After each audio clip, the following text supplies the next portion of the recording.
evening, everybody. Hello, hello. We have got a packed stream tonight. I saw a lot of hands being raised then.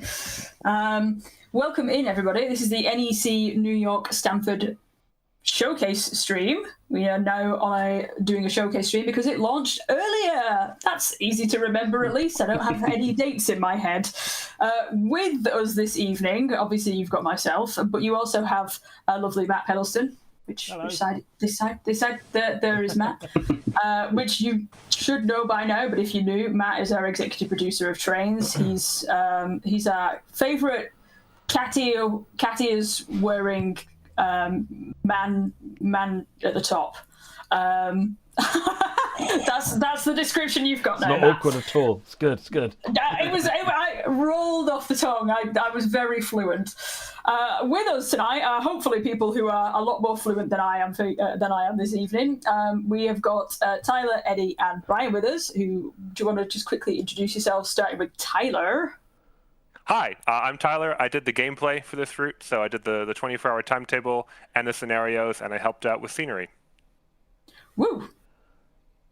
And we'll just do little applauses afterwards. We also have Eddie with us, who we've had a couple of times before. Eddie. Hello, how you guys doing? Hello, hello. Do you want to say a little thing about what you worked on, or do you want to save that for later? Just basically beta tester for the US mainly, but I do help out on other routes. That's basically it. Eddie made a lot of bugs for me to fix, which I appreciate. It's better for Eddie to find the bugs than players. Yes, definitely. And then also we have with his streaming debut, we have Brian. Brian, do you want to say hi? Sure. Hey, well, I'm so happy to be here. I'm Brian. I'm a US beta tester. I live in the area along the line, so as we go through, hopefully we could point out some really cool stuff that's in the route that is in real life. So yeah, happy to be here. Thanks, guys. Yeah, you're getting. I mentioned it was a packed stream this evening, but it's also packed in terms of services. We've got a lot of services. Yes, got a lot of stuff. Or is it services? No, that's wrong, isn't it? That's the wrong one. No. Okay, I'm getting a no from Matt. Okay.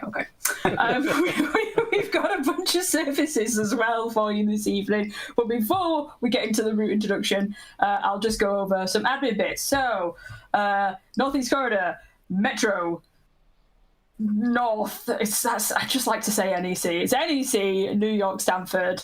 It is out now on Xbox Series X and S, on PlayStation 5, Epic Games, and for Steam as well. It retails for £32.99 British pounds, €39.99 euros, or $44.99. And it's already out. And that's the admin bits basically done.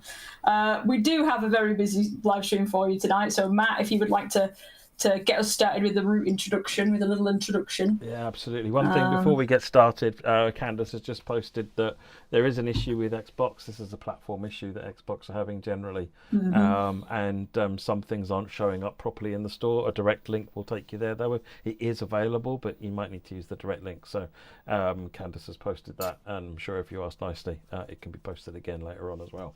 So, but yeah, it's out on all platforms. If you can't find it, you might need to go get a direct link for it. So Ryan, and I will as well. Awesome.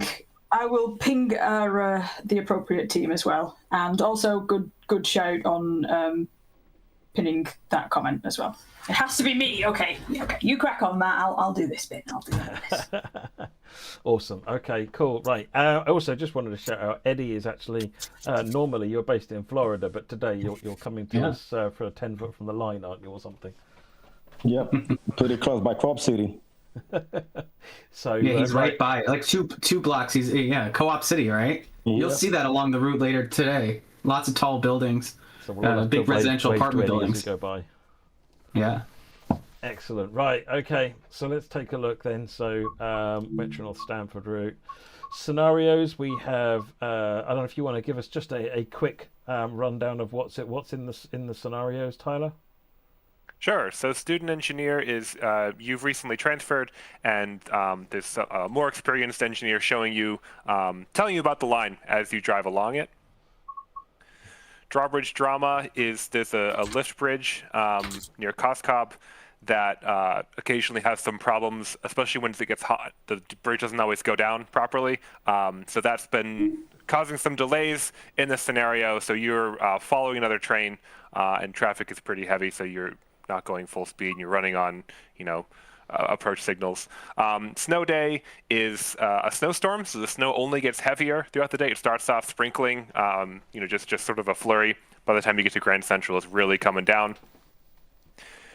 New Year's resolution is right after the famous Times Square New Year's Eve party, and the ball is dropped, and now you're taking people back, and there's lots of fireworks along the line that you can see. I've not played this one yet, but I've seen screenshots of the beta testers have shared, and it looks spectacular. Yes, it is spectacular. It's really cool because, well, I don't want to spoil it, but anyway, it's really cool how that one was done. So definitely, if you have a chance, do that one. It's really good. Yeah.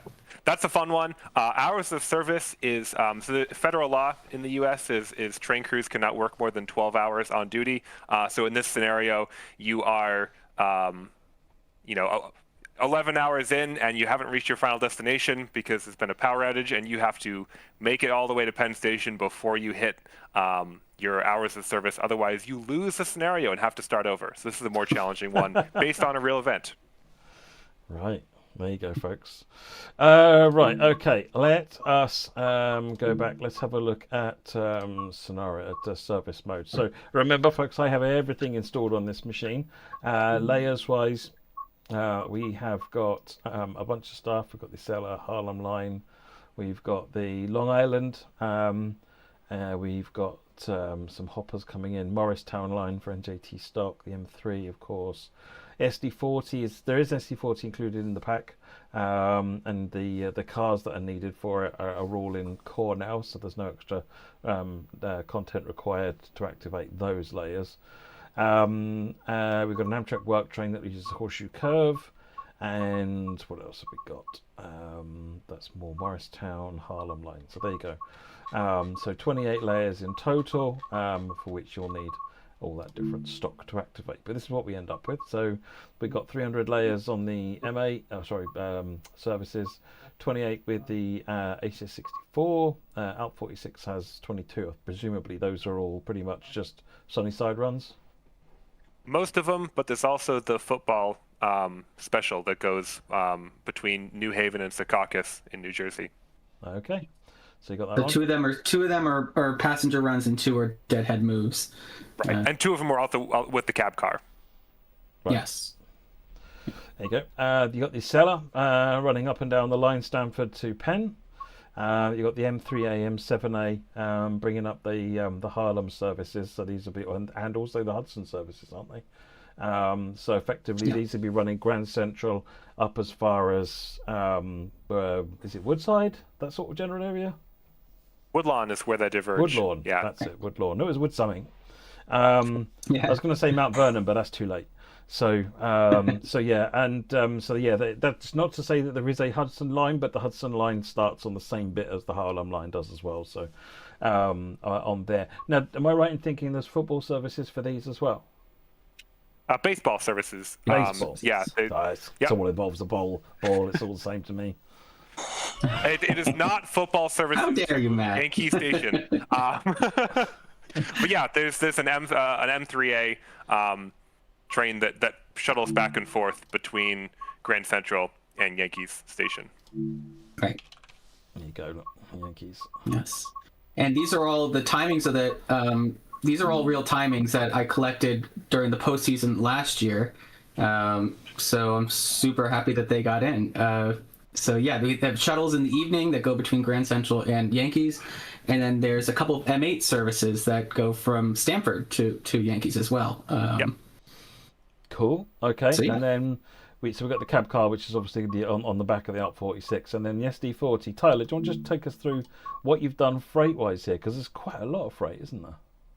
Yeah, there's over 18 hours of freight. So there's a few parts. There's the trash train, which we originally saw in the original NEC New York. So that arrives from the Oak Point link to Oak Point Yard, shoves back to the Harlem River transload, where they load it with load it with trash, and then take it back to the yard, and eventually it leaves. So that's Q4 31. There's also the mixed freight, which again arrives at Oak Point Yard, and that gets split up by,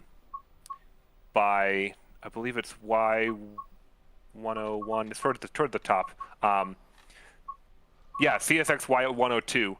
That breaks up that train by destination. So there's a bunch of cars that go to sort of the line side industries near Oak Point Yard, and then other cars go over to Long Island over the Hellgate Bridge. So you can drive all the way over the Hellgate Bridge with that. And then finally, there's B750, which is a local that's based at Oak Point Yard, and that has, I think, 11 parts, servicing all the local industries near the yard. So there's a beverage distributor, there's a newspaper printing plant, there's Hunts Point Market, which is, I think, the world's largest food market. So there's refrigerated boxcars and covered hoppers, I believe, loaded with flour that go there.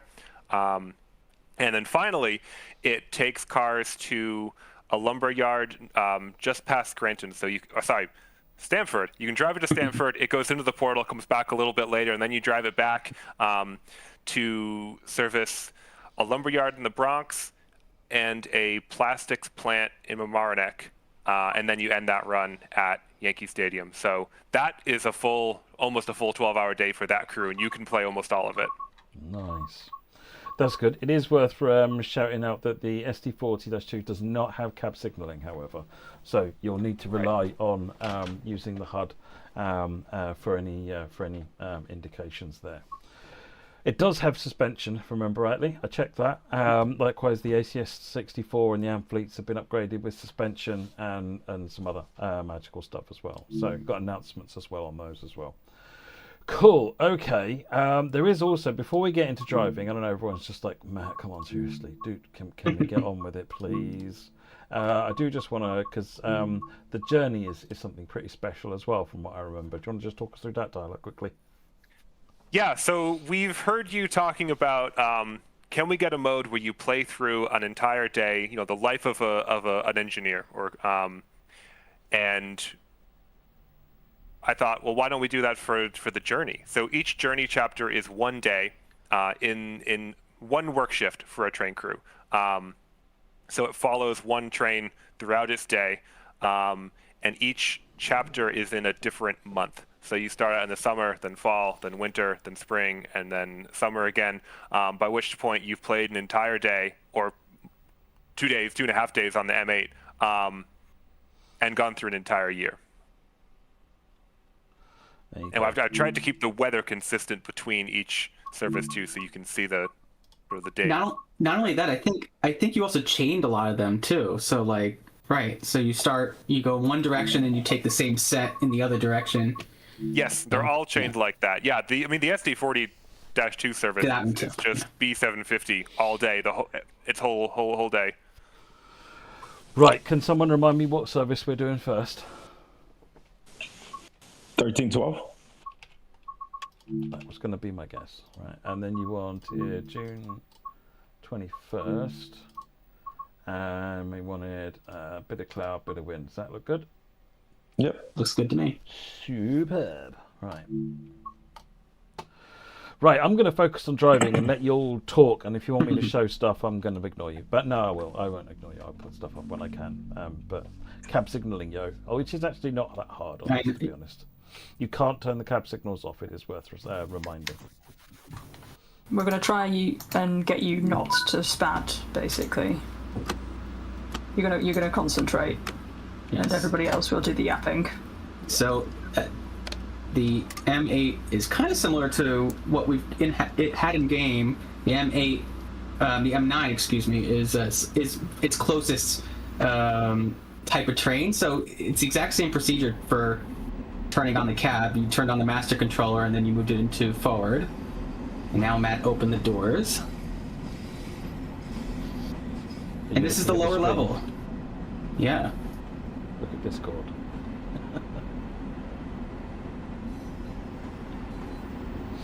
Yes, this is the lower level. This is brand new for this route, and this is, I think, the first time we've had 2 stations on top of each other. Where the map look at this map. The map is troubled by 2 stations on top of each other. It's something you're gonna. It's a 2D map, yeah. But yeah, you've got Grand Central here. You've got Penn Station here. You don't really go west of Penn Station. That's used for just supporting traffic. You've got Sunnyside Yard out here. The original northeast corridor route went down here to Fresh Pond. That's no longer accessible. I think you sort of stop around here somewhere, Tyler? Yeah. Yeah. So then you've got the Hellgate Bridge around the viaduct. You've got Hullum River Terminal here. Oak Point Link comes in across here to Oak Point Yard here, and all of the local industries. You've got Hunts Point Market here, and this is then the Penn route up to New Rochelle, and then at Grand Central coming up here. You've got the where's the stadium? Mott Haven is stadium. Mott Haven is that's the Mott Haven Junction, and then the Yankees East 153rd. That's it. That's where the Hudson Line trains go. And then you've got your Harlem Line trains will be carrying on up here. That's not playable beyond there. If I remember rightly, it's playable as far as Woodlawn, isn't it? Botanical Garden for northbound trains, and Fordham for southbound trains, just because of the way we had to make it work with the dispatcher. Oh, okay, there you go. And then round here you've got the M8s will head off round here, and then somewhere in this general area is where you'll be doing your power changeover from Third Rail. Third Rail on this section down to Grand Central, overhead on the Northeast Corridor. So you switch to overhead, and then you run up to Stamford here. So that's your map. Get the doors closed. Right, I'm gonna get going because I've got a nice slow run out of here. Yes.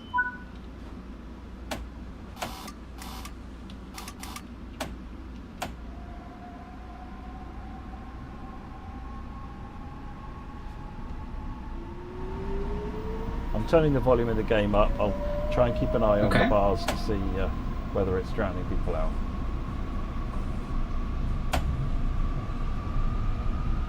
So I just want to add that the signals were done by Cactus Juice, the whole route. So I want to give a big shout out to him.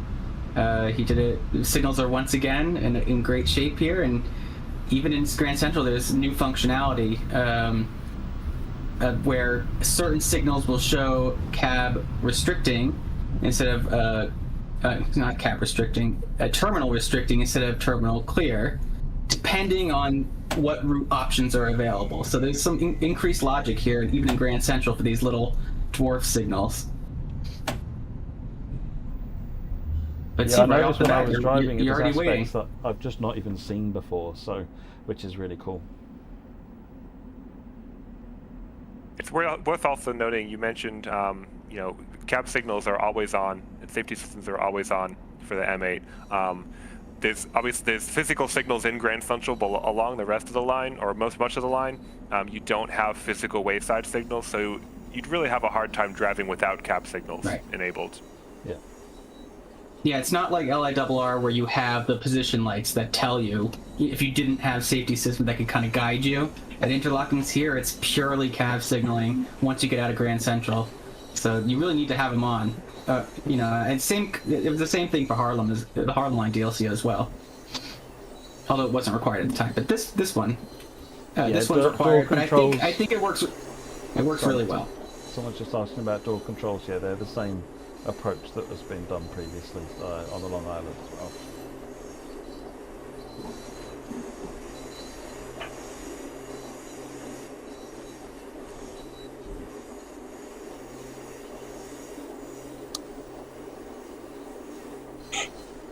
And I know we didn't spend much time in Grand Central lower level. Are we going to return to this later, Eddie, at some point? Yeah. I'm actually pretty quiet because since I can't hear Tyler, so I don't want to jump on top of him. So that's why I'm being quiet. That's fine. Yeah, I just want to make sure because I do think people will want to see the Grand Central lower level because it's brand new to the game and it looks really good. So yeah, but we're leaving right now. If you want, Eddie, now is the time to try and leave and come back to see if you can then hear Tyler. I mean, that's fine. Are you sure? Because Yeah, we're gonna miss. Because we're gonna miss you speaking. That's okay. No, that Brian is doing really good. Okay. If I need to say anything, I'll say it. One thing though we do want to hear is once Matt gets in the open, we want to hear those the traction motors. Yep. Yes. Exterior sounds as well. So the train on the track to your right, the M3, that's the yard track. It looks like that's being put away for midday service or midday storage, and we're gonna head out the ramp now. Yeah, so that's track A. You're coming up track B right now. So that train is reversing to go back into the yard. One of the performance considerations we had to do for Grand Central is we don't use the yard tracks. We've hidden 2 portals inside Grand Central for trains to go into. Trains to World just... We're saving you frame rate and memory by not trying to draw every track, every train in the world's largest train station. Not only that, you have Penn Station pretty nearby as well, so it's really impressive. It's really impressive what the team was able to do here with Tyler and to make this work. I think it was worth it. Thankfully, Penn Station is not loaded at the same time as Grand Central.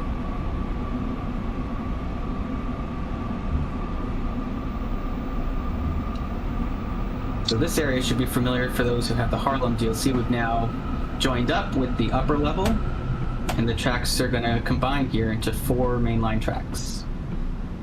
And then you can pick up speed once your whole train gets in the tunnel.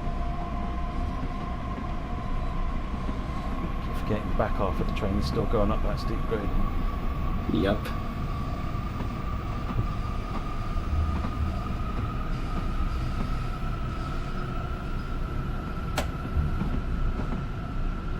So we're also doing this at 8 in the morning, it looks like. So I mean, Tyler, we could talk about how the tracks that are in use, they're in Metro North. You can drive in either direction on the tracks. The dispatchers have free rein on how they want to send trains. So this time of the morning, there's 3 tracks, I believe, that are going southbound, and it switches throughout the day. Yeah, it changes several times throughout the day. There's even a little pocket of the morning where I think I reversed the direction of track 4 to get some outbounds out to High Bridge Yard. Yeah, you're going to see plenty of trains in this service. It gets really, really busy. Grand Central is... Manic is the word I would use. Yes.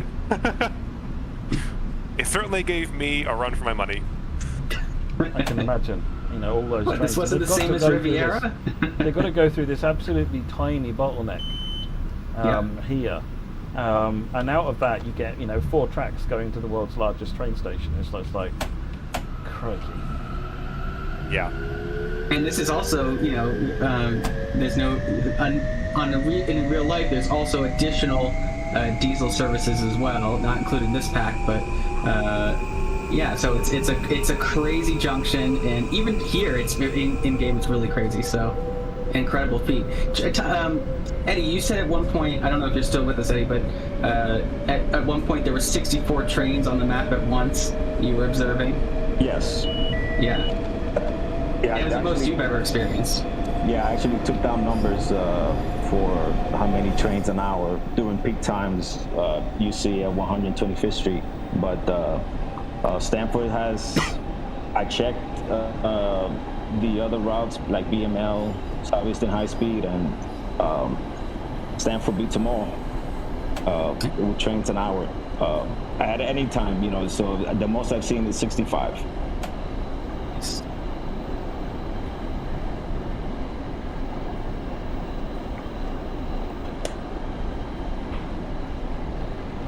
Candace, I'm playing a service. I am playing service 1312.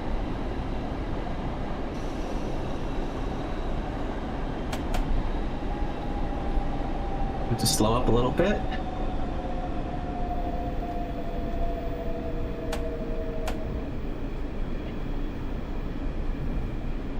Now, the interesting thing about the Park Avenue Tunnel, first of all, it's really old. But the two middle tracks, which you're not on, you're on the eastern track, track 3. But the two middle tracks are in its own tunnel, and then the two side tracks are in their individual tunnel. So that's at this point you had to slow down to 45 because they move away from the middle two tracks for a little while, because the tunnel in the middle two tracks is the oldest tunnel that dates from like the 1850s or something like that. So it moves away and it comes back together as you exit at 97th Street. I believe there used to be a station in between Yes. the two of them, although there's nothing. Like even in real life, you really can't see much. You can't see much because they were really short platforms, but there is an abandoned station at 86th.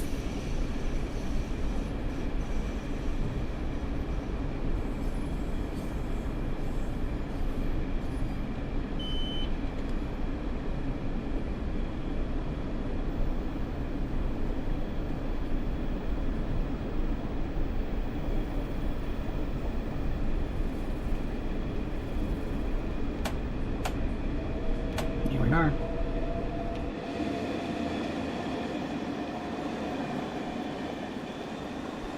Want to hear a horn? There we go.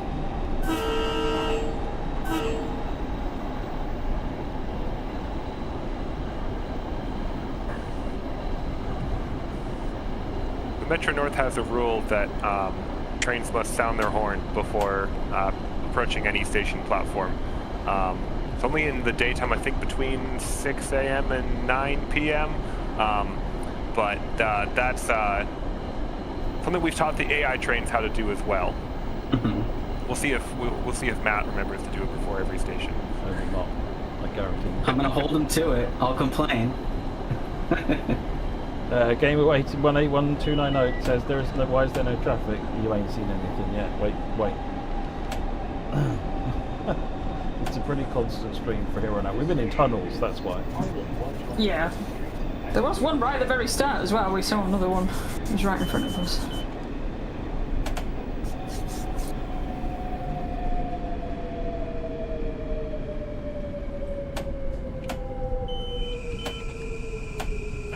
Oh no, Matt, what did you do? So, this is one of the safety systems. Oh, no. This is access. So, what happened here, Matt, is that you went over the penalty curve for access.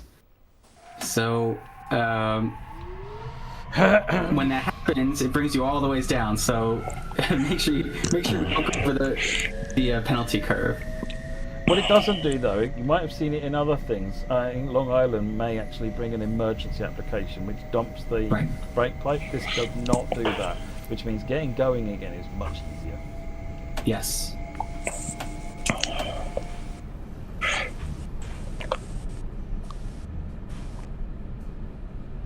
Yeah, Matt, you could send the money over to my account.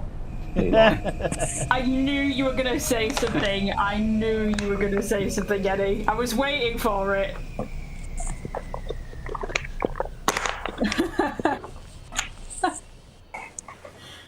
This station is Harlem 125th Street. This is the train to Stamford. The next station is Fordham. I drove it earlier on, and I got it all perfectly fine. But I just not paying attention this time. Why would I pay attention? It's just a live stream with a bunch of people watching, you know. Well, we got some good announcements there. So the M8s have the internal announcements.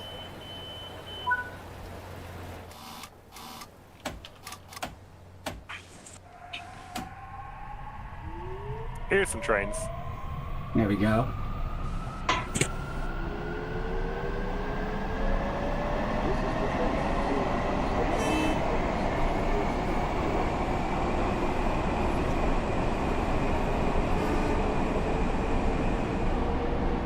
You heard those AI trains blowing their horns to the platform.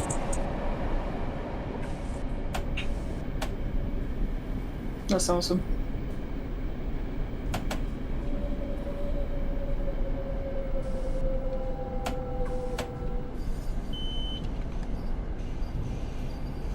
As you approach the Harlem River lift bridge, you'll see this is an arrow directly above our track. That's telling us which way we're going at Mott Haven Junction. There's another one just before Woodlawn.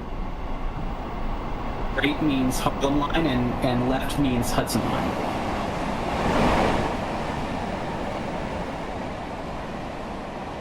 Don't see enough trains yet.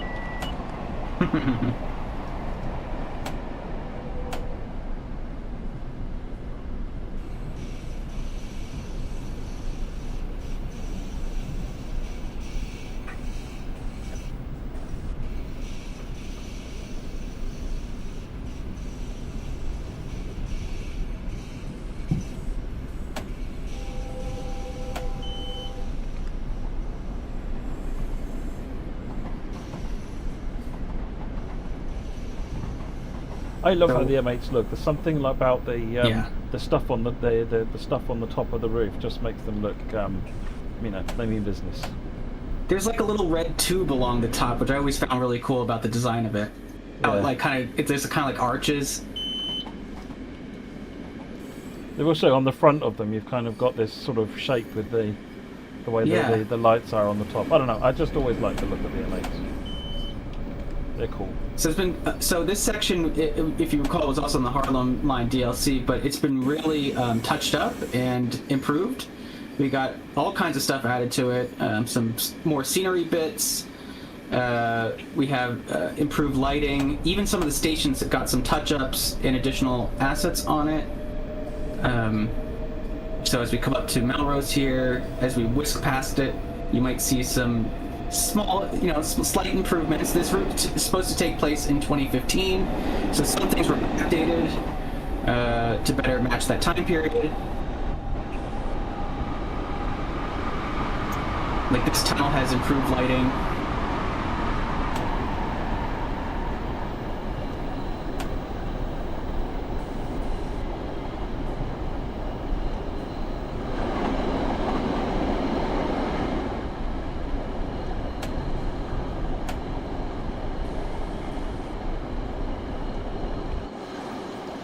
And then this trench wall, as we go into the trench here, has been totally redone.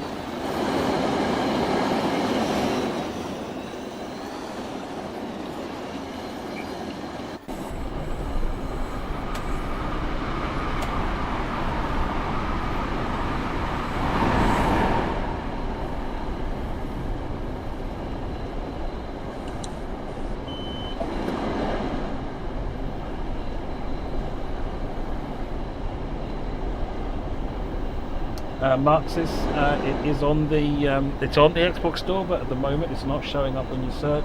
There's a direct link that's pinned to the chat on YouTube and presumably on Twitch, which will take you to the store page.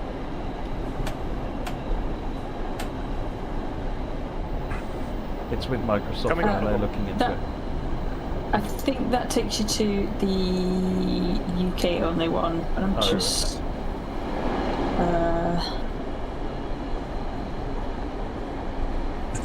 I'm just trying to get the US one. There we go. There it is.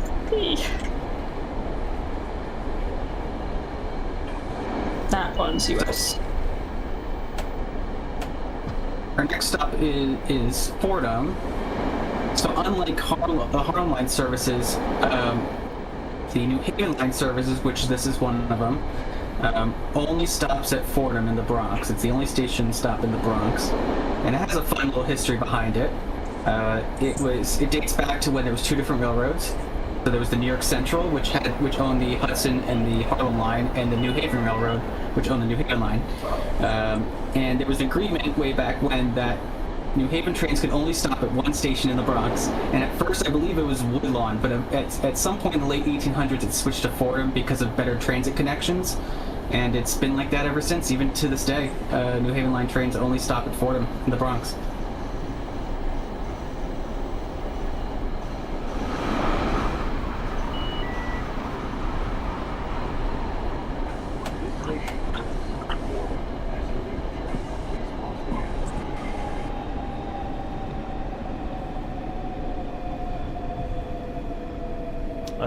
Nick's MTA, no, it's not on Gen 8 consoles. It's only on Gen 9 PC. We did try to get it on Gen 8, but it was not happy.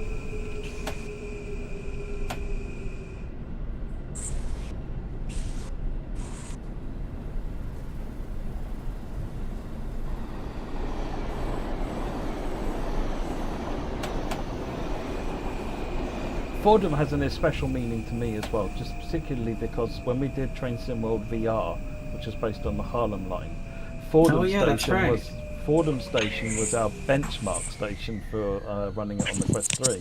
So that was the station that was in there the entire time. So yeah, everything we were doing, we were always in Fordham Station. So I'm going to be honest, I got tired of seeing it. Well, it's back. It's back here.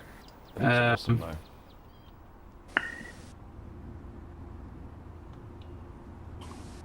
Hey Matt, when you depart the station, just want to hear the traction motors. Yeah.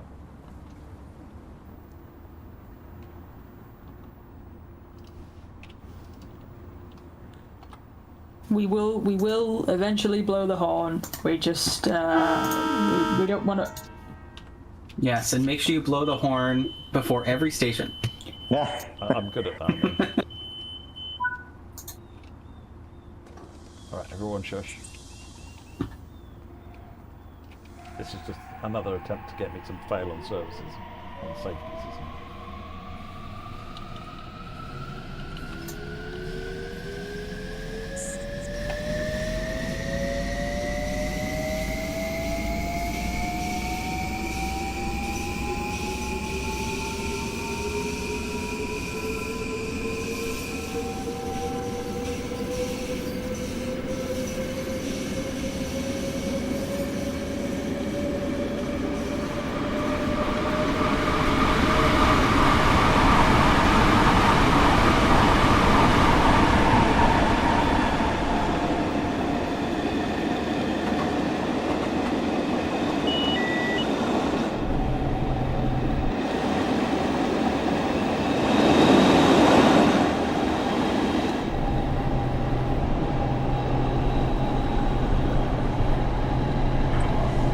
We'll have to get you to do it. We'll do it once again when it goes to on AC mode.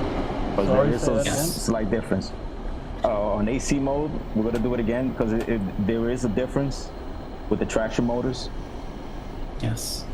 This is one of the neat features of the train. It handles differently in DC mode compared to AC mode, and that includes the sound.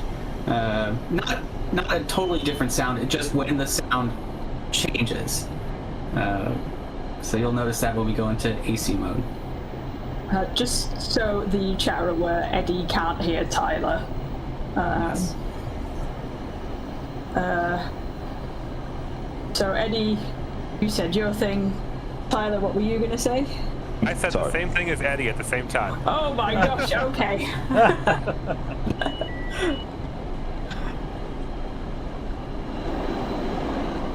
It turns out Eddie doesn't need to hear Tyler because great minds. The brains. Yeah, great minds. Yeah, that's better than what I was going to say. I was like, their brains have like melded together.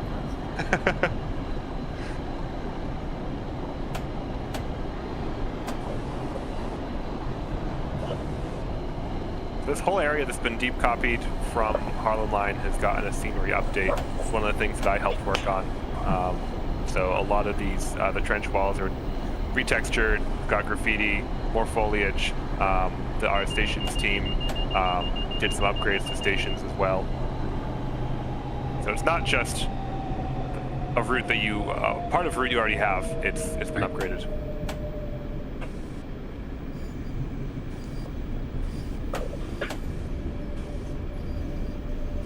So now we're approaching Woodlawn. To Mount Vernon. Yeah. And this is where we're going to depart the Harlem Line coming up. Same thing, the signal indicators on this gantry. Right indicates New Haven, and straight or up represents Harlem.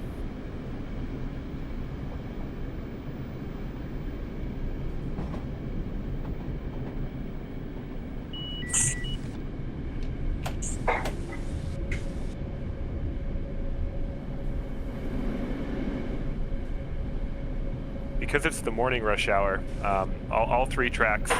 Well, there's 1 track for trains headed to Stamford and 3 tracks for trains headed to Grand Central. But in the evening rush hour, it swaps. So 3 tracks out, 1 track in. There's a couple services, outbound services, that go all the way to the left and go over the flyover. So chat, your challenge, should you choose to accept it, is find some trains that go over the flyover, sort of the wrong direction. Yeah, that's what's really cool. Whenever you enter a service, even though on the timetable screen it may look like your standard express or whatever it is, you don't know how you're going to be routed. It depends on the time of day, and you really don't know what you're going to see either. So I think that's one of the really cool things about that I enjoy about not only this route, Harlem as well is the same way, but here it really, because of all the different types of trains you see, including Amtrak later on, you really don't know what you're going to see.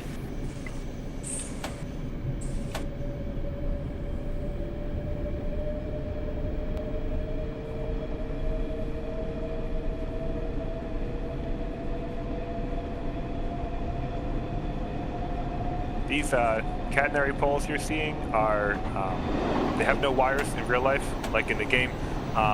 There's a power changeover between Mount Vernon East and Pelham. So they gain wires that I believe are just wires for the pantograph to contact. There's actually no power in them, and then the power changeover is close to Pelham. But we didn't forget the wires. Right. No, exactly. Well, the reason why these are here without the wire is that the changeover point used to be much closer to Woodlawn Junction. So for various reasons, there's some debate why it was moved, but for various reasons they changed the changeover point to Pelham instead of Woodlawn. But the catenary poles remain.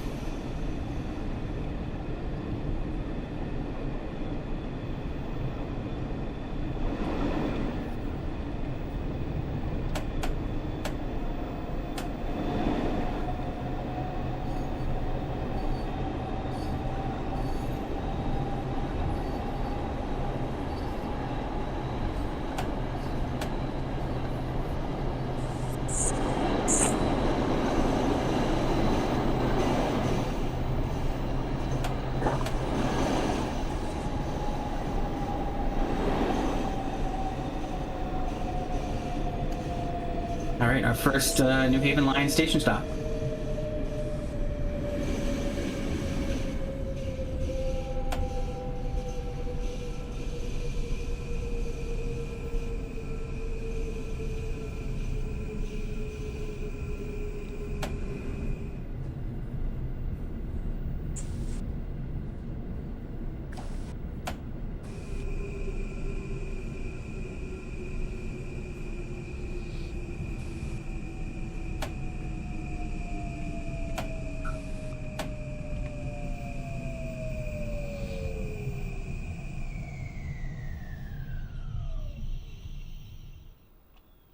You nailed it.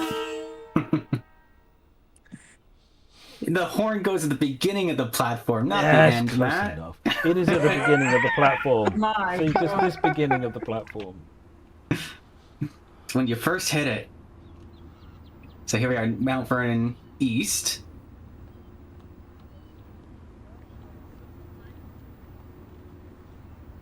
So yeah, so the route takes place in 2015.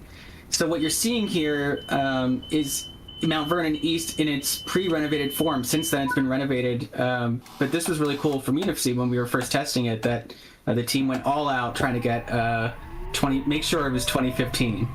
And I think it looks great. This is the train to Stamford. But Matt, shortly after the power changeover, there's a station stop. So don't hit the power changeover too fast. I'd say 30 to 40 miles per hour is how fast I'd go. Okay.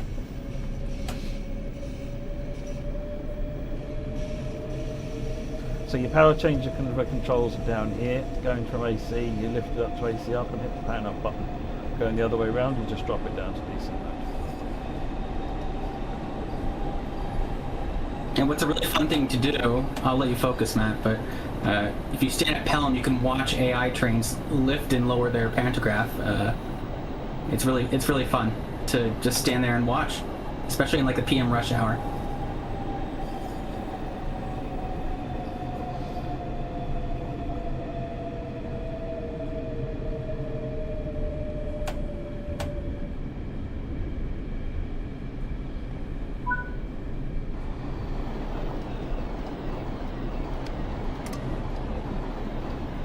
And just like that, you're done. You want to show it the pantograph up, Matt?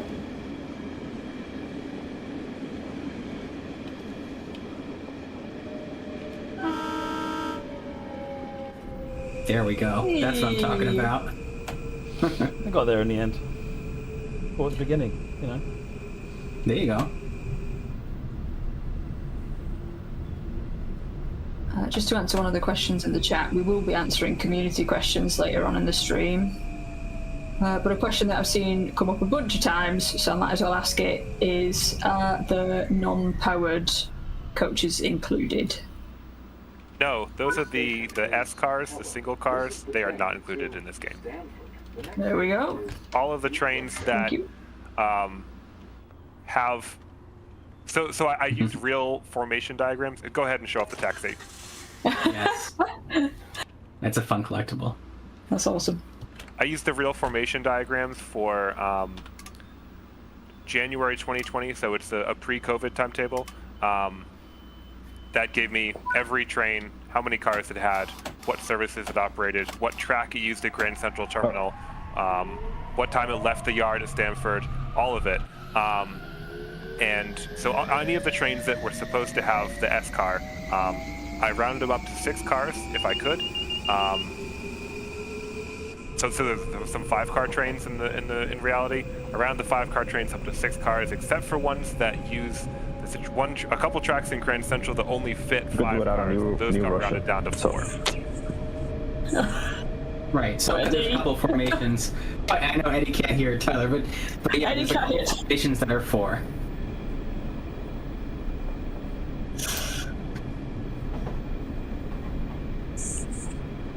Eddie, are you sure you don't want to try and leave and come back? If the cameras are messed up, I don't think the cameras are going to mess up. If that's any help, I mean, maybe Matt can correct me there, but I don't think they're going to mess up. The worst that can happen is the cameras will mess up a little bit, and you'll appear where I am, and you will be Harry. It'll be fine. It'll be fine. Okay, Eddie, why don't you hop out for a sec, hop back in, and see if you can hear Tyler. I don't know why that's happened. Wait, can you hear me? Yeah, I could hear you. Okay, good. Yeah, I could hear everyone but Tyler. Okay, do you want to give it a go? Yeah, I'll give it a go. All right.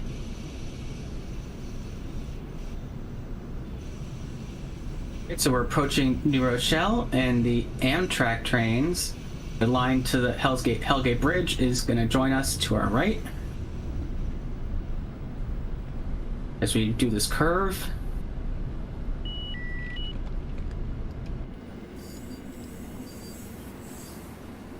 See that a little later when we drive an ACS 64 service. Yes.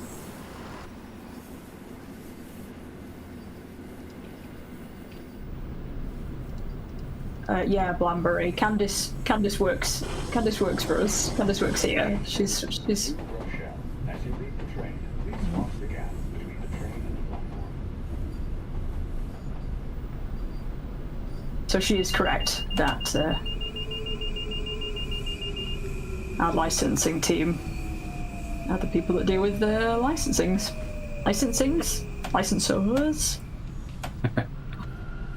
Okay, Eddie, you're back. Can you hear Tyler? Tyler, say something. Can you hear me, Eddie? Yes, I could hear you. Oh my Wow. God. Yes! Technical problem resolved. The party is back on. Woo! Cabepe says, do you sound the can't horn see when you, you're though. passing a non-stop station? Yes. You can, but...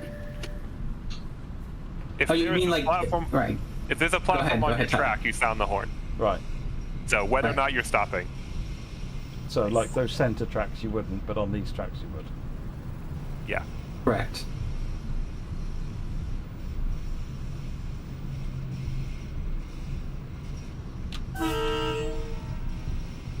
Nearly the front. So if you have a chance when you stop here, New Rochelle's got some unique assets. It's got a station building, it's got the parking garage next to it. Really, looks much different than how it was done on the original Northeast Corridor route way back when.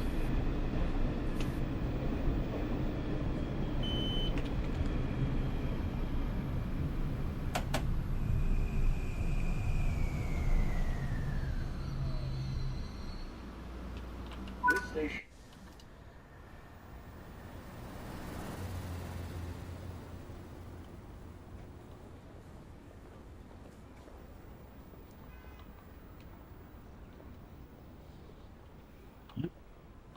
And they nailed it. There's a cafe in there.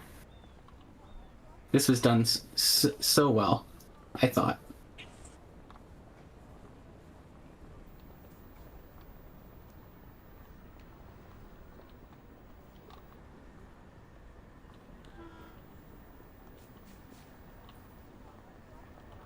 AI train showing me up with the horn action.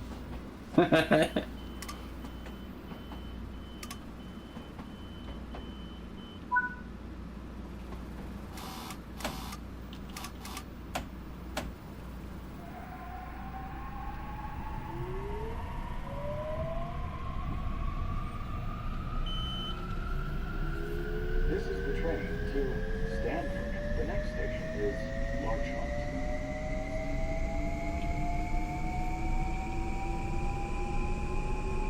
What do we have here?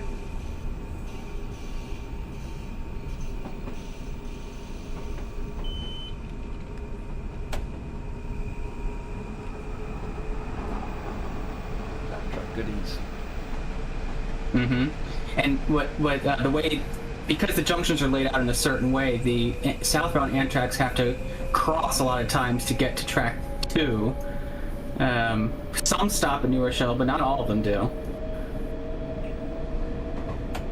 And then these tracks off to the right, the one directly to your right is a yard track. So all of the New Rochelle short turns will go here to change ends.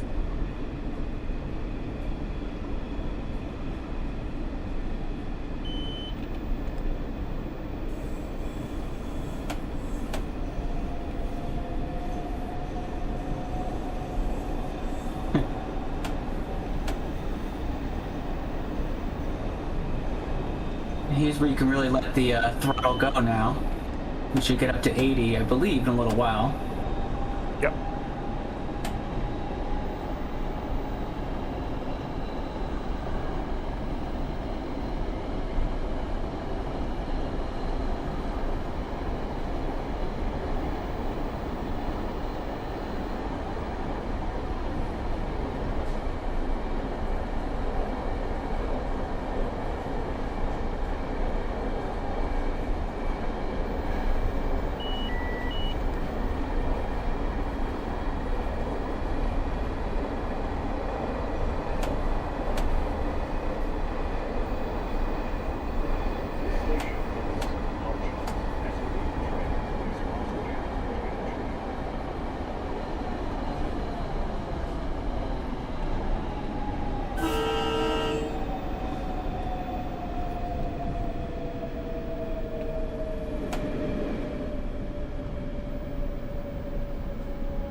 This station is Larchmont.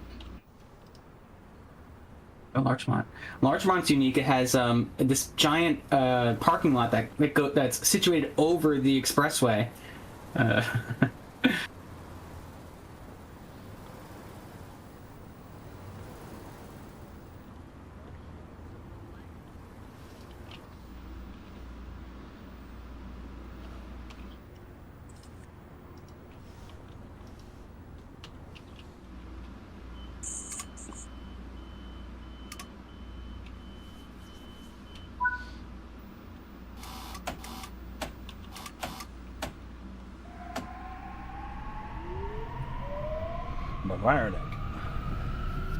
Mamaroneck is next, yes.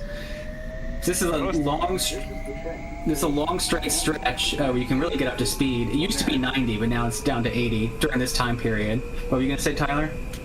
I was going to say that's the hardest station name to pronounce on the route. Mamaroneck, yeah. You know, it's funny, because I live near a road that's like Mamaroneck Avenue, so I'm so used to saying it, I grew up saying it over and over again. But yeah, I guess you realize when you read the name, oh, it is a tough word to say.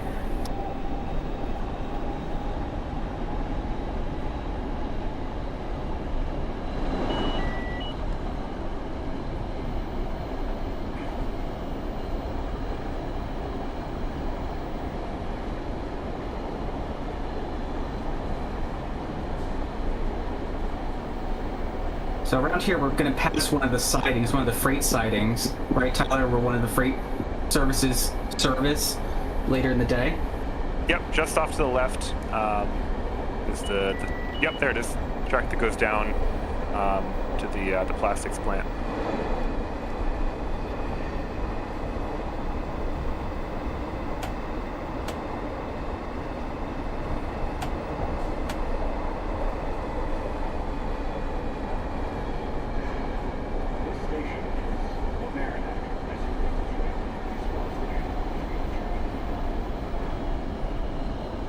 So this is, I know a lot about Mamaroneck. This is my local station. So we have a lot to see here once you stop, Matt. Gonna get the locals tour. Yes. There's a really cool I mean, I don't know how cool it is, but I think it's cool. Even in the underpass, which is, you wouldn't even think of there being something down there, but there is.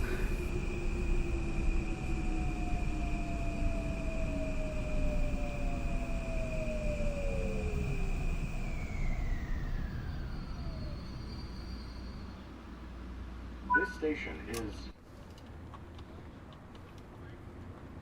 Yeah, so if you go to the underpass, I don't know if you could use the camera for you, but there's a kind of a neat detail where, yeah, there you go. In the distance, there's like a little chair, little old benches, and that's a real thing. That's really, they store these old benches down this corridor during this time. I don't know if they're still there today, but they were there for a very long time. So just like, that's such a small detail I did not expect to see when I first got my hands on this. And then the station building is not exactly connected to the station. It's kind of off past the parking lot, because there was another railway here on the west side called the New York, Westchester, and Boston, and it paralleled the New Haven between New Rochelle and Port Chester. So if you notice, even in the game, some of the catenary towers are wide because there used to be 2 additional tracks on the west side.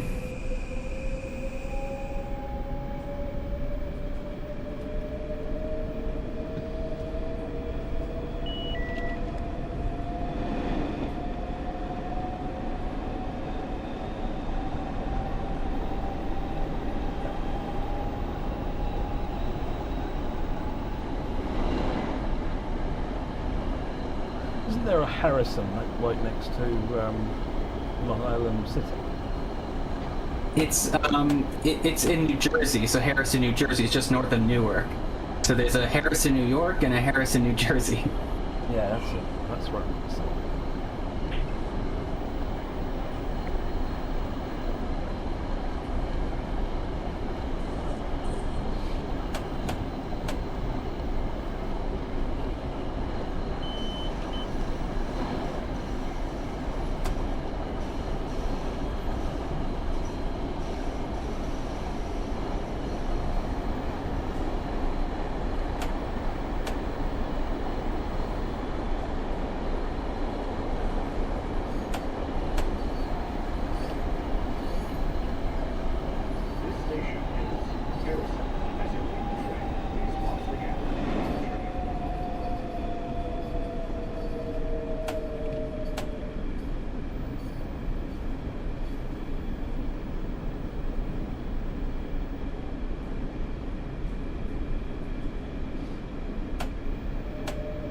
This is one of the areas that's changed the most between 2015 and today, right? Aren't there some like trains? It's completely changed.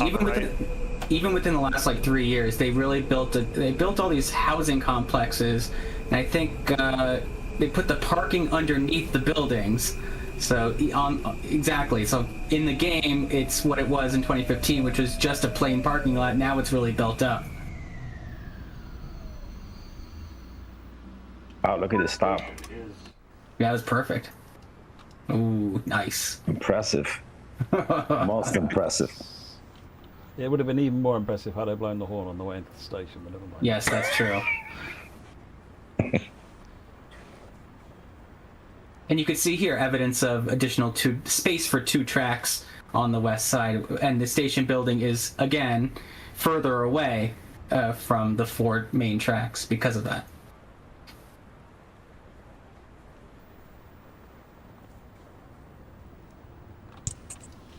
You do have terminating trains here in Harrison.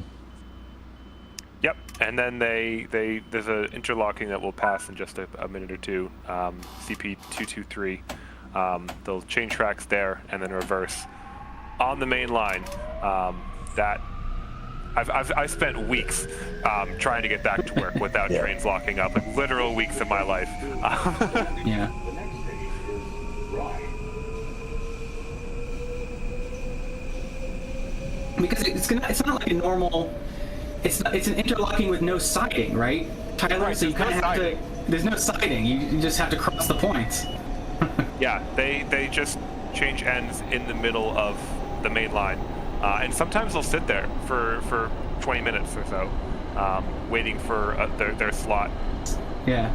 So you'll see trains going around it. Like it's the general pattern on this line is express trains on the outside, or sorry, express trains on the inner two tracks, locals on the outsides. But that is not always the case. You will see. Yeah, I think this train here is It's probably waiting a for- deadhead waiting it for its turn to change tracks, and then head back to Harrison and load up with a Harrison to Grand Central passenger service. Yeah, but like you'll see the Acela, for example, on the outer tracks, plenty on this line. Which is totally normal. This section of line between New Rochelle and Stamford is owned by the MTA, and so Amtrak is second-class citizens on it. They are not prioritized. So there are instances in the timetable where you're going to be behind M8s if you're taking Amtrak services. Yep.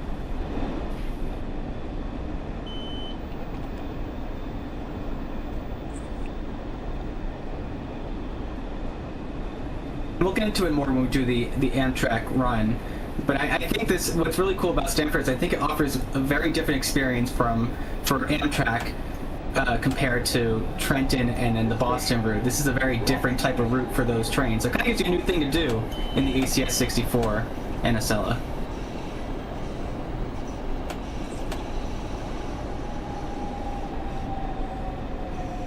Absolutely, and there's still some variety. You do get up to speed on the Hellgate line. Yeah. So you get past New Rochelle. I think you can get up to 100 for a little bit.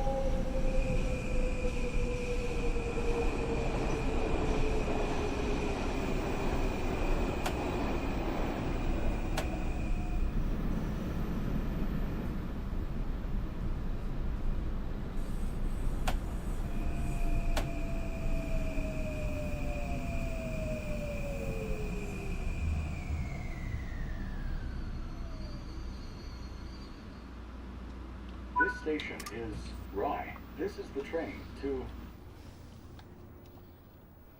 Rye's an interesting station. On the south end of it, there's evidence of the low-level platforms before they were replaced. I believe in the 70s. You can kind of see like the underpasses in this section. See how they're on both sides? The underpass is kind of in a weird spot compared to the other stations. Well, this is where the original low-level platforms were. The station And they built building there on your right. Yes, yeah, it's an odd looking one too, because I think it was when they did the high levels, they also built a new station building.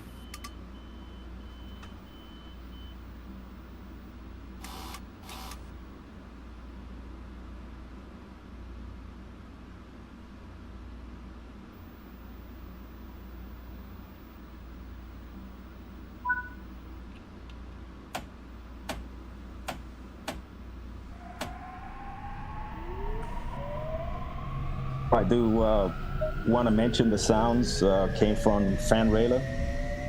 Just want to give him a shout out. We really appreciate it. Yes, Yep, indeed. Thank you, Mike. it's a huge help.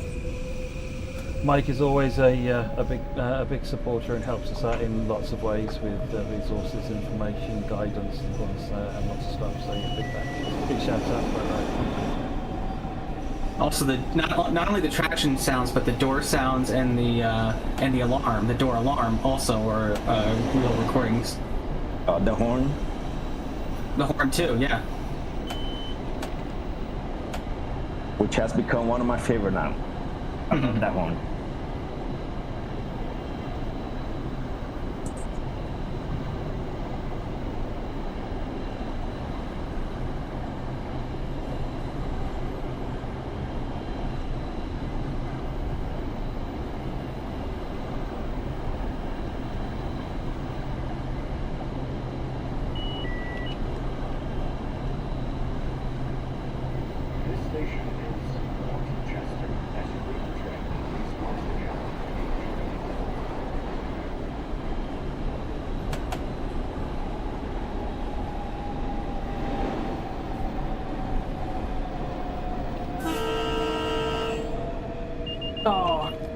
Nice Candace.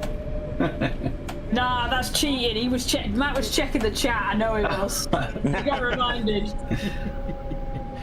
Candace, I think someone's on my side. Sneaky. Oh! Is this the last station in New York State? Port Chester? Oh, it's okay. You were doing so well. Well, it's not that bad. I'm in the same state. You just luck out the first door. Oh, can you? I guess we could mention that about the doors. Yeah, so it's the same. What's really cool about it's the same feature that's on Morristown, right, and the Boston routes as well. Where if more than half the car is off of a platform, the doors will not open when you use a keyboard or controller. So it's kind of simulating SDO.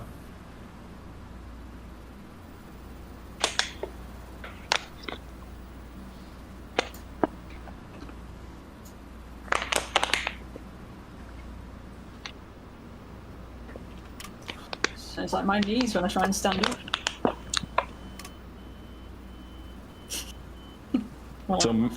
So Matt, I think on the next few stations, just stop at the end of the platform so we could show that off.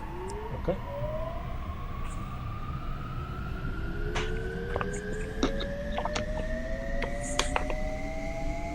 This is the train to Stamford. The next station is Greenwich.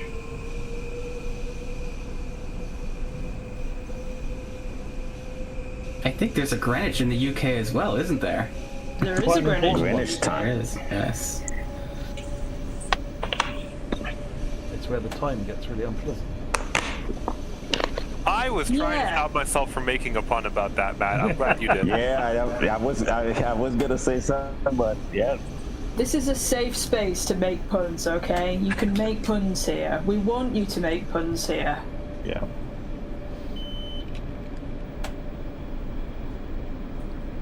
It's like we always talk about the Fahrenheit, Celsius. We have big debates about that. We didn't get into a fight before the stream started, did we, Eddie? We almost did. Well, about Fahrenheit and Celsius. There was nothing for them to say about it. Whoa. Just because we're outnumbered here, okay, doesn't mean that you can't say, you're the Celsius people. The planet is the Celsius people. Don't start me. Don't get me started now.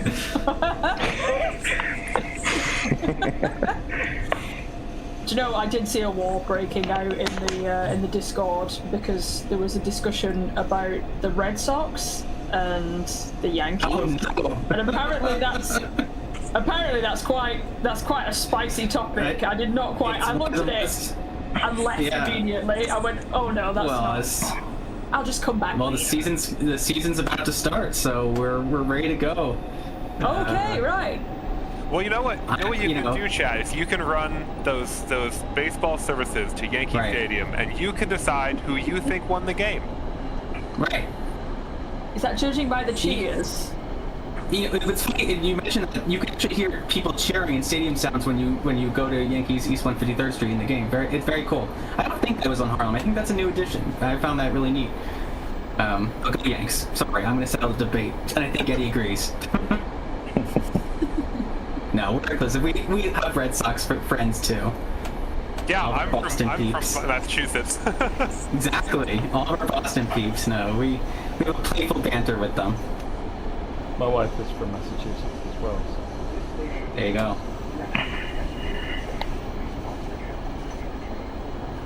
I've always wanted to go. I've always wanted to visit New York. I've always wanted to visit Boston. If you get a chance. Baseball because that probably wouldn't be, I'd be encouraging around that, talking about how baseball is just cricket with a round bat. Yeah. Whoa. Whoa, come on. Yeah. Oh my, man. Whoa. But then American football is just, No bat. Whoa. Are you gonna say it's rugby? It's rugby with protection. Matt, we're outnumbered. We're outnumbered, Matt. It's 3-2 on here.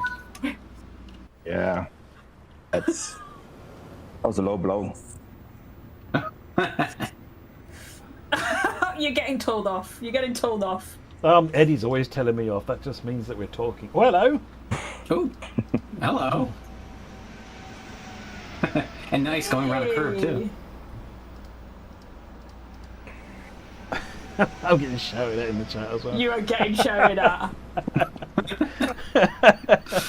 We knew that was coming. It showed up with the hottest take.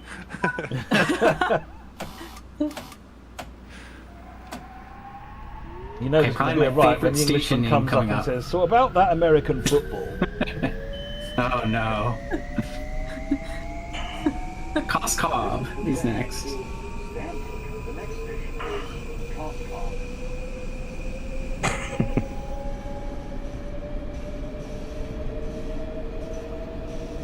Wow, it says the train operator who can't stop at stations properly. Stopping at stations is a guideline. Uh-huh. Oh, Much like speed limits and signals. Somebody's asked what part of New York I'd like to visit. I don't know. I'll probably speak to one of these guys. I'd send one of these Bronx. a message and just go, Pointers. yeah. I wouldn't just be like, I'm going to New York, and yeah, I'd plan it. I'd plan it. There's a lot. It looks big. Well, I'd want to mean, go if to you New York and ride all the Bronx, trains.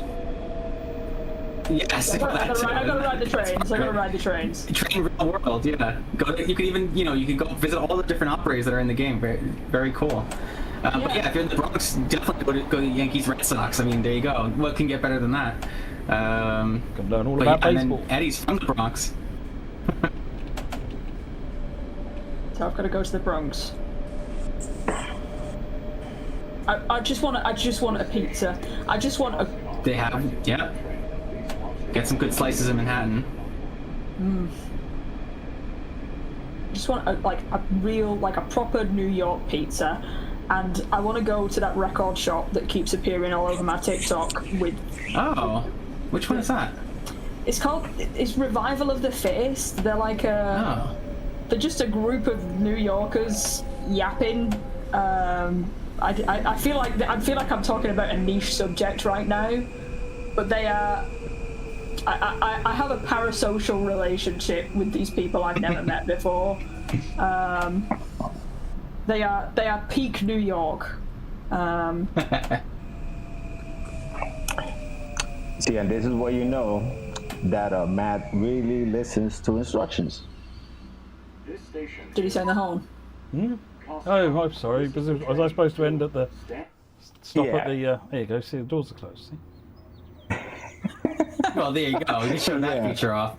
Yeah, there's Yeah, on the slightly next- some oddities. None of the doors are right. open. I should probably open the doors. There you go. Yeah, you didn't open the doors. Yeah, the reason here is there This is is because of the platform, isn't the it? markers. Yeah. Yeah, that's. Yeah, okay. so the numbers here tell you that the number of cars past the platform. So Yes. you're 3 cars longer than the platform. That's why you stop with the number 3. Yeah.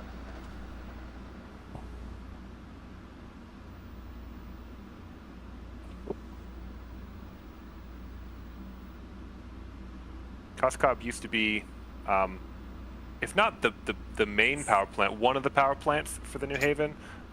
It was, Still yes, a for a long substation time. left, but if you go into like the free cam, there's some sports fields off to your right. That's where the power plant used to be.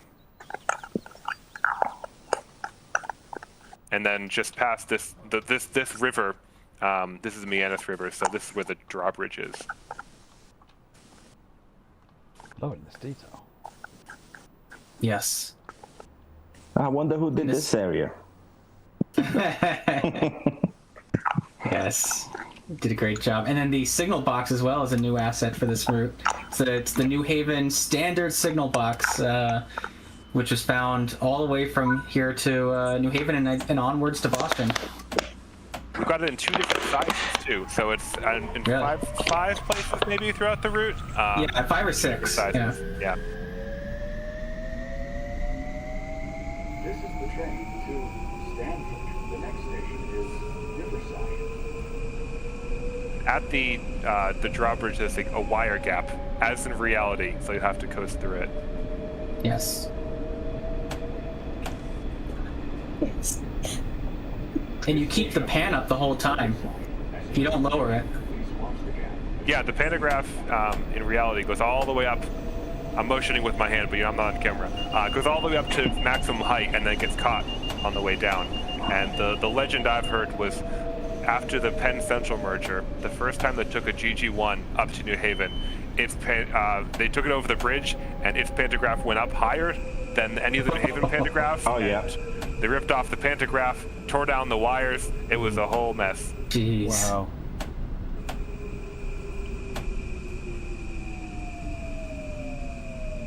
All right, so here we could show off the doors. This station is There you go. Let me just make sure I did actually open them this time. Yeah, I did. Yeah. Yeah, so they open when you stop over here, because in order to make it to where you can have your valid stop point over here by the there you go, by this board here. We have to actually mark all this as platform, otherwise it won't work. So it's a sort of a compromise, and because it's marked as platform, the doors will open. It should work the opposite direction, where you stop at the end of the platform and the back of the train hangs off. Right.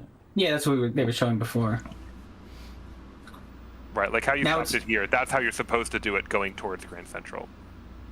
But my understanding is... I was going to say it depends. It depends. It depends at what cars are open and what are closed. Sometimes the front two cars will be closed to passengers, and then you would line up with the 2 marker. But sometimes they're open, and then you do the front 6 cars only, and the back 2 hang off, like we're doing right now. So it does depend throughout the day and what consist you have. It's almost like a conductor's choice in a way. What I'm hearing is, chat, you can play the game however you like. Exactly. Yep. Stop markers are a suggestion. They are. And on these locals, you'll still get a platinum medal if you're not exact. There's so many stops that you should still get a platinum medal if you want to mix around with your stopping points.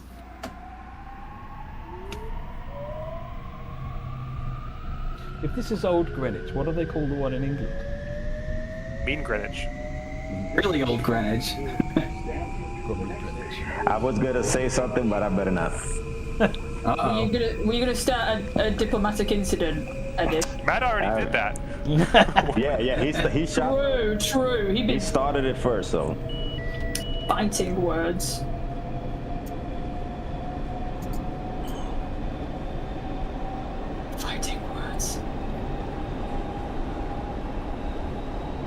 The thing that I liked when I was flying over here before the stream was just how all the knitting, all the wires going on above us. There's so much going on. Yeah, that's right. Eddie, you could talk about this. The transmission wire is new here. Oh yeah. Along the stretch. Yeah, and that's a new asset. Actually, the big transmission tower that you see there to the right. That was specially made for this route.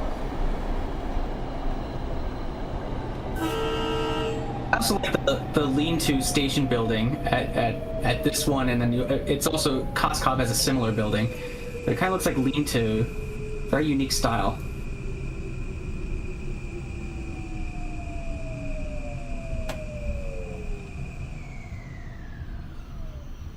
Brian, you didn't talk about the cannonary. This station is. Or the different types. Can. I mean, because we didn't. Right. Well, we can. So I mean, this one. So this stretch between Mount Vernon East and Stamford, when the line was first electrified, it was in 1907, and that was to allow trains to access Grand Central Terminal, because around that time you were required. Steam power was no longer allowed. You can't run on diesel, so you had to have your trains electrified. So the New Haven Railroad chose the overhead catenary system, and so all the towers here are still like that. They're now approaching over 110 years old, 115 years old, and they're represented here correctly on the route. They come in. There's a rusted version. There's an off-white version, and the team has done a great job of looking at the reference material and also the Google Maps and other resources to make sure that the towers are placed and look really good. I think it came out. I think it came out really, really good. And then in the Amtrak section on the Hellgate, the line to Hellgate, that occurred at a different time. The electrification there occurred a little bit later, and so there's a different design over there, which we will see when we do the Amtrak service. Again, I think it came out really well. The team has all these different assets and placed them pretty accurately. So, yeah. The thing I like about the Hellgate line section is they've still got like the transmission towers, but there's no wires on them anymore. A lot less wire, yes. The bare transmission poles. Yeah. It just looks different. For sure.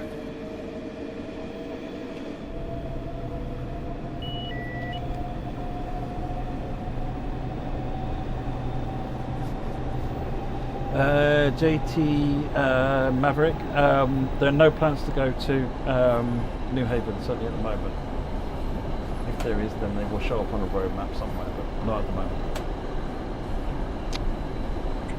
Well, This was actually quite a challenging route because there's so much of the existing stuff has been rebuilt from scratch or quite significantly overhauled, and there are a lot of stations on this.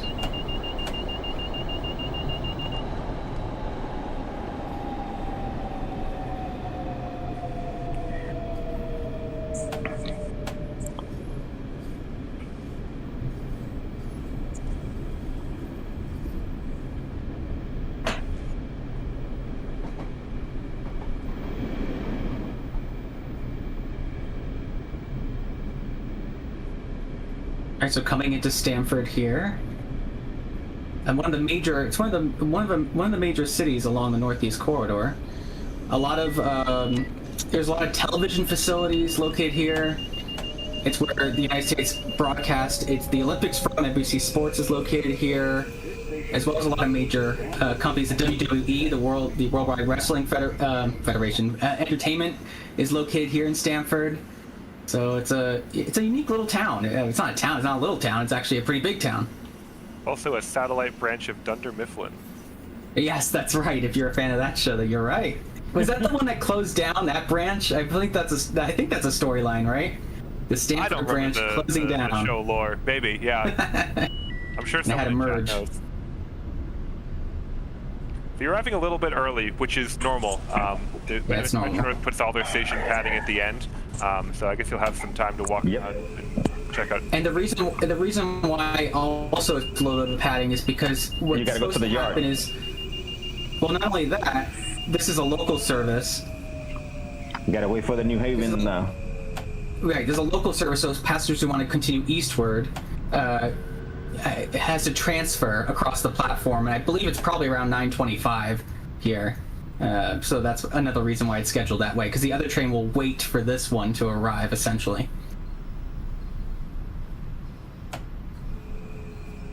So here, Matt, you gotta show us the Stamford station. You got about 5 minutes, I think.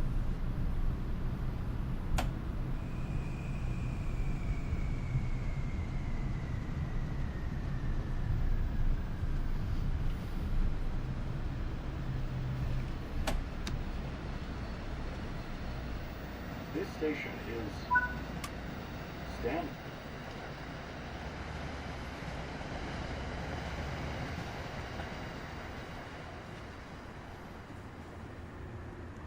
So Stamford, yeah, they nailed this. Kudos to the team, seriously. I mean, not only do you have the highway next to it that's going by, the signs are the station platform signs are funnily enough, they're incorrect in real life as well. Most station signs are supposed to be italic, but when they did the Stamford renovation here, they made them non-italic. So I initially bugged that was wrong, but they actually are right. So just amazing detailing here. This is the end of the playable route. Once we're done with the station stop here, this train goes into Stamford Yard to change ends and wait its next run. You also have a little bit of AI-only traffic here because the New Canaan branch diverges just past the playable section, and outside of rush hour, there's a shuttle that runs back and forth between New Canaan and Stamford, with, I believe, time connections to most. There is, yeah, they're timed. They are. Mm-hmm.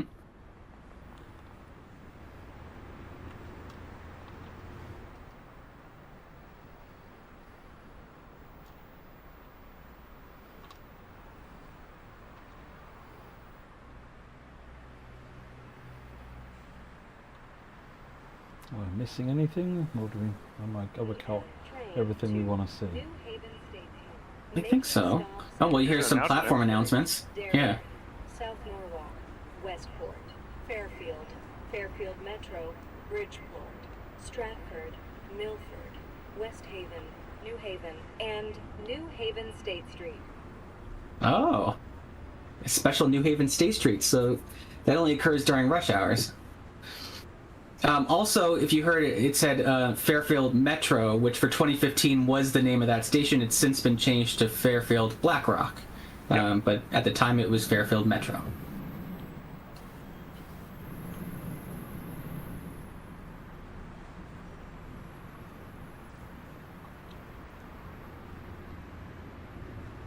I think that's the New Haven train pulling in beside you, so this is where people would switch trains, get their across the platform connection to points further east. So there you go. Lines up perfectly.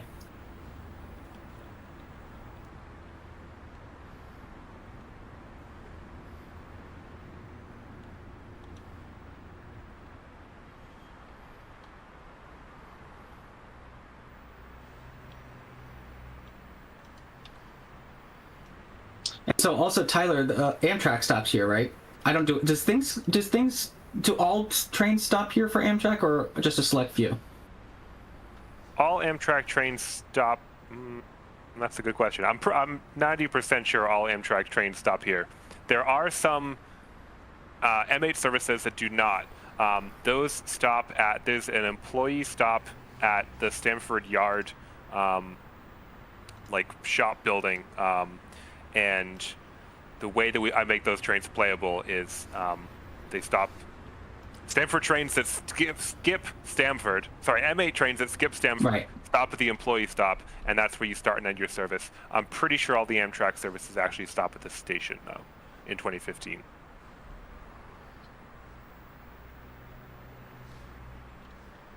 Does Stamford look like? It looks like that.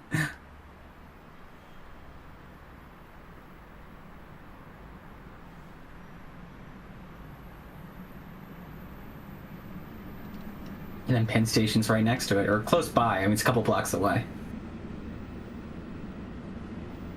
Yeah, you can see it's also busy with New Jersey Transit, Long Island Railroad, and some Amtrak. We could talk more about that when we run the Amtrak service. Yeah, we'll be going to Penn Station. And there it goes. There goes the New Haven train. See ya.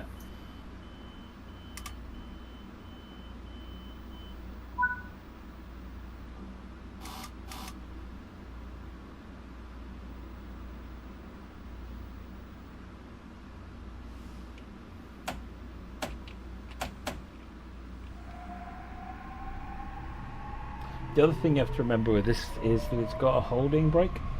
So you do need to, when you're setting off, you do need to give it a little bit more power so that it will release the holding brake, and then you can cut your power back a little bit.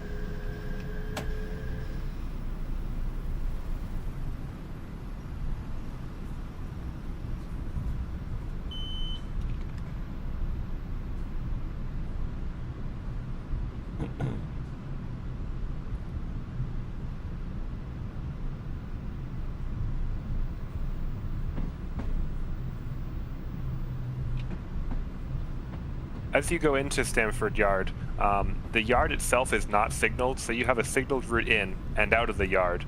And there's some switch indicators in the yard that have, I believe it's yellow is stop and flashing white is proceed. Those are set up as signals in train sim world, but in reality, in the real world, they're just switch indicators. And inside the yard itself, it's Yeah, here's a switch indicator. In the yard itself, you've got hand throw switches, and you're running them line of sight, restricted speed. And these all get stored overnight mainly, right? In Stamford Yard, that's when it gets really populated. Late at night, they come out of early the yard morning. in the morning and then go into it at night. And every train gets, or almost every train gets washed, and the train wash before it gets put away at night.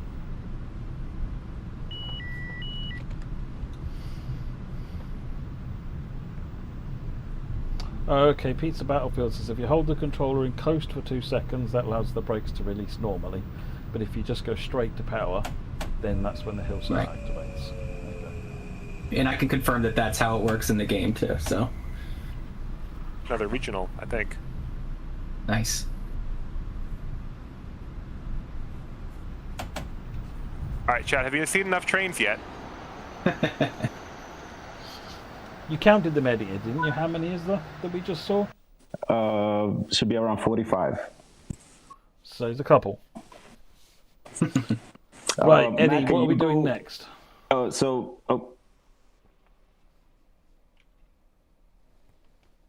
Eddie? No, yep. Give me a second. No, somebody wanted to. I think somebody posted they wanted to see the yard. So, but. Sorry. Okay. Second service is 175 on the ACS 64. I believe that starts at Stamford. Yep. Right. June You pick the 21st. Stamford one. 175. Yep. And you wanted June 21st again? June 21st, yeah, and just clear skies. Cool. That I can do.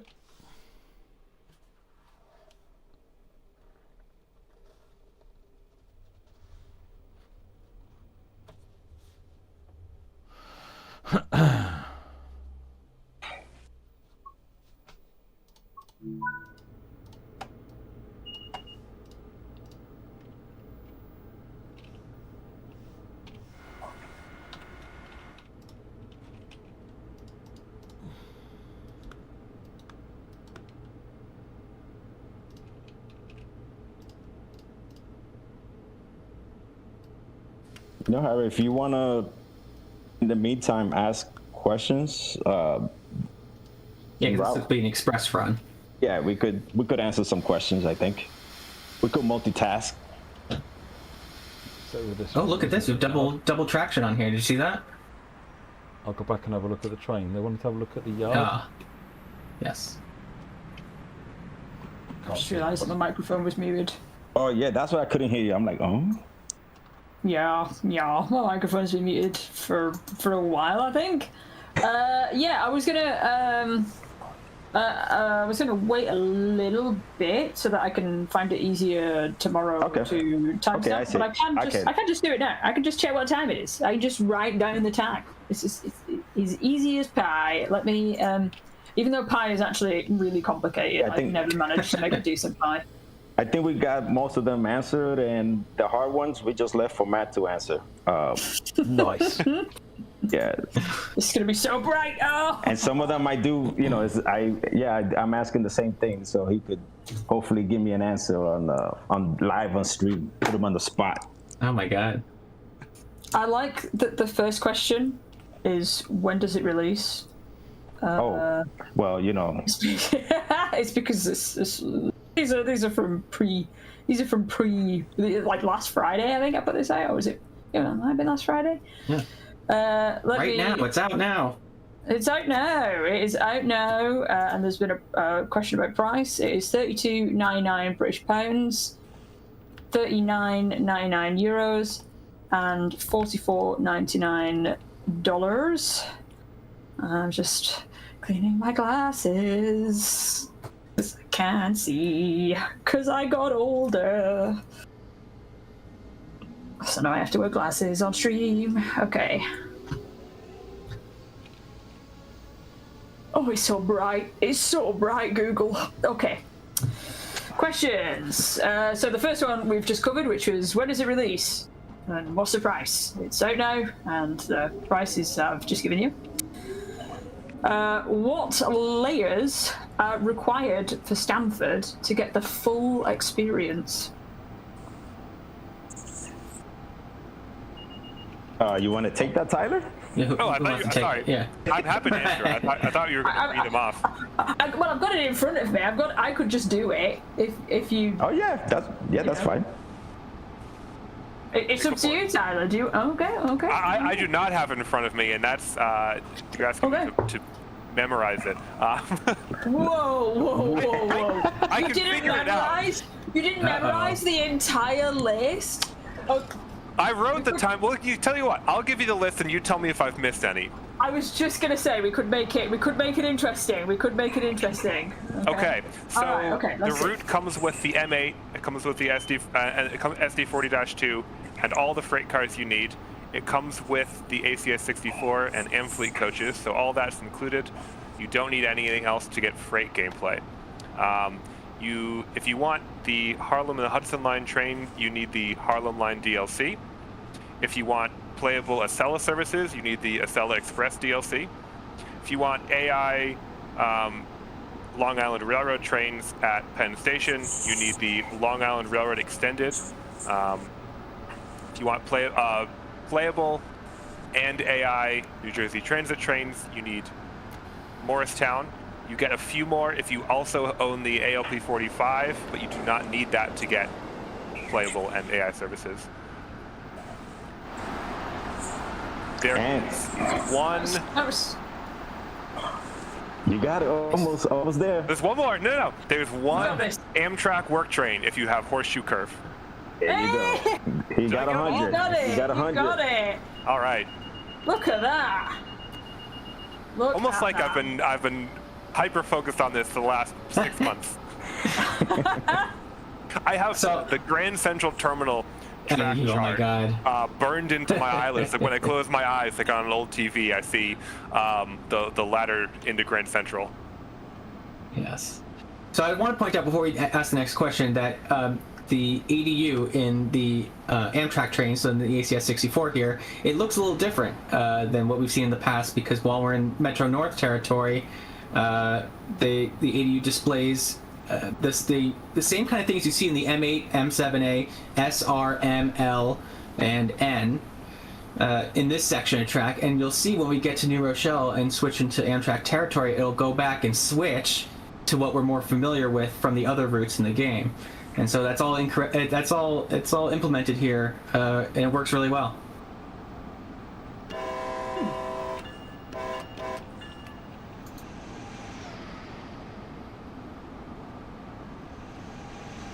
I was blowing my horn at the Acela, not the station, just to be clear.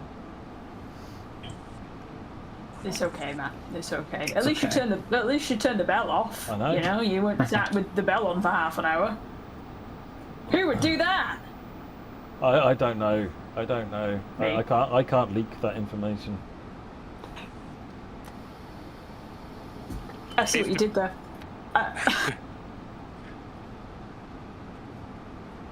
I used to be a steam locomotive fireman, and at least the locomotives I worked on, it was the fireman's job to ring the bell. It was just a valve I turned that would operate the air-operated bell ringer, and I used to have, like, I used to hear the bell. Like, I was wearing earplugs, of course, but, like, I'd think the bell, I left the bell on, I'd have to, like, tighten the valve just to make sure I had remembered to turn it off, but I would hear the bell in my dreams sometimes. Like, oh no, did I forget to turn the bell off?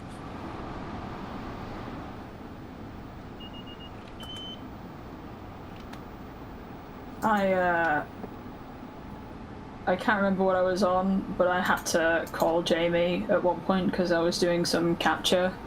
And to do capture, I just like do a run. I can't remember, but I was like, ooh, I'm going to press the horn. I pressed the horn and the bell went off. And then it didn't stop going off for about 20 minutes. And after 20 minutes, I just thought I was losing my mind. I was like, I was looking around. I was looking around. And so I called Jamie. And Jamie was like, well, there's normally... And Jamie wasn't sure either, because it was unreleased at that time. And he was looking around. He was going, I don't know. There's normally like a button, like to turn it off in the cab. And I was looking around. I was like, I can't see anything. And then finally went, what's that one there? And I looked at it, it was right in front of me, slightly on the left. It was the way to turn the bell off. So 20 minutes. Happens to the best of us. Does it though? Does it, Tyler? Have you ever had to listen to 20 minutes of a bell because you didn't look around the cabin over TSW? You're just trying to make me feel better. So here you could sound the horn because you have a stop train adjacent to you. I think it's long, long, short, long when that happens. Well, that's a 14L, is it? Well, I think it's just I just think it's Amtrak policy. When you go by an adjacent stop train, I think they just do the normal grade crossing pattern. Right. Is that like Morse code? I suppose so. It's not exactly Morse code, but yeah, same idea, I guess. So there's I think it's an urban legend. Long, long, short, short is Q in either International Morse or Railroad Morse, which are different. And the urban legend goes, they started blowing that for the Royal Train when the Queen visited Canada to say, Q, the Queen is coming. And then they adopted it for grade crossings. And then later, they changed it from long, long, short, short to long, long, short, long to be held until the locomotive occupies the grade crossing. Whether or not it came from Q, I really think it's an urban legend, but that's... I've read the same thing. That's cool. It was inconclusive. Yeah. That would be very cool. Yes.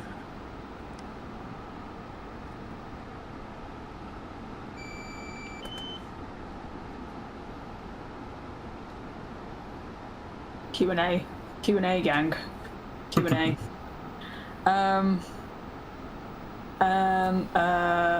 We've got a question where somebody is a little bit confused about American safety systems. The train does beep a lot, so I understand. Yes. Yes. It is beeping so much now, it's like it's on cue, it knows. So the question says, American safety systems seem very random to me. The speed indicated on the hood really cases matching the restrictions on safety systems. So it's beeping the last bit of hope out of me. Oh no. I'm reading this like an agony aunt. There are three sources of speed limit. One is what's on the track, which is the normal sort of operational speed limits on the track, and those are not what's being necessarily reflected on the cab signalling, because as an engineer you're still supposed to have learned the road, and the HUD is giving you that information.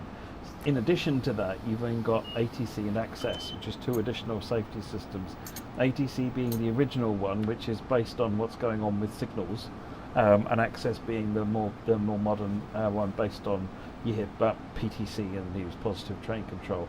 Access is an implementation of that, which is is much more constantly monitoring what you're doing, rather than just whenever signals are not green. ATC, if signals are green, it doesn't do anything.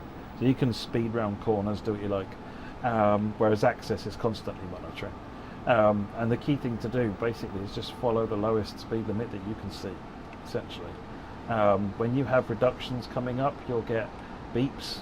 Essentially put it into what they call suppression braking or for stall braking, and then press the acknowledge button, and then don't release that braking until you're under the speed limit you need to be at, then release the braking and you should be fine. I think Access also requires you to acknowledge at the end as well, so it's worth remembering that as well. Yeah, so you can see it has on the ACS 64, there is a brake position called suppression. I don't think there is a suppression on the M8. No, but typically if you go to like 75%, that will make it happy. And then you do have to hit, I think it's B on a controller and Q on a keyboard to acknowledge the warning. You also get beeps. There's a different style beep, which is just the alerter just saying, hey, are you still awake? And you just acknowledge that. And that's like your CIFA and your vigilance alarm. But I just want to say about ATC in the M8, we didn't really show it off too much, but Matt was doing it correctly there. Essentially, when you get an ATC drop, like you said, put the master controller into the braking range. I'd say anywhere above 60 is good, 60% braking. And there's a little light in the M8 cab that says brake rate. It will illuminate when you do that. That means you're satisfying the brake rate, and then you could acknowledge the alarm and meet your new speed. But again, just like Matt said, make sure you get under that new speed first before you release the master controller back to coast. Yeah, whatever you do, just don't panic like Matt does. Right. No, he was good. Matt was really Whenever good. any alarm sounds anywhere in the game, I spam the Q key, put it into throw it into maximum brake, and it works. It's fine. Once you get the hang of it, it's not hard at all. No. This is nowhere near in the same caliber as learning PZP, not even remotely. Because this system is literally telling you what to do. You just have to follow what it's saying.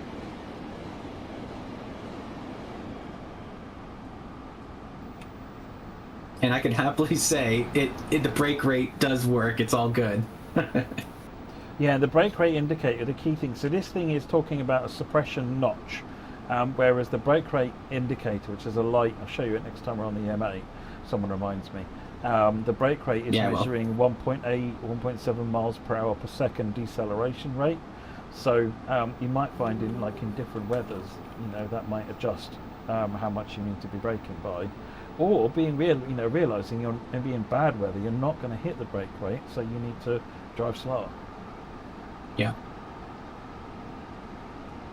And I know this came up. I know we're not talking about the ACS 64 at the moment, but for the M8 as well, in snowy weather especially, the train and this applies to real life too. The train is sluggish in those kind of conditions because it relies so heavily on electric braking, at least at higher speeds. So there is a snow brake knob in the cab which you could turn on. That'll give you a little bit more friction brakes. That should help you have a little bit cleaner deceleration when you approach stations and things like that. But my advice in those conditions is, like Matt said, drive carefully and know your speeds beforehand. You have to be a little bit more careful in those conditions.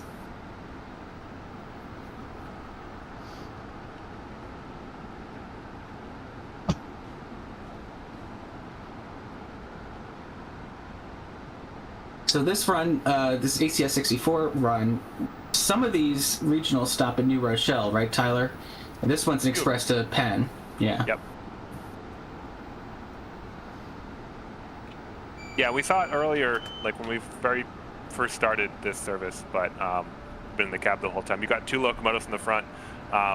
Most regionals are just one, but there's one of these is being moved for maintenance or something. All this is based on... You do see this, yeah. You do see this in real life. There's also, if you have the, if you have Horseshoe Curve, the 2 locomotives that pull that work train, later that day, they run just by themselves up to New Haven, I think. So you can drive those light.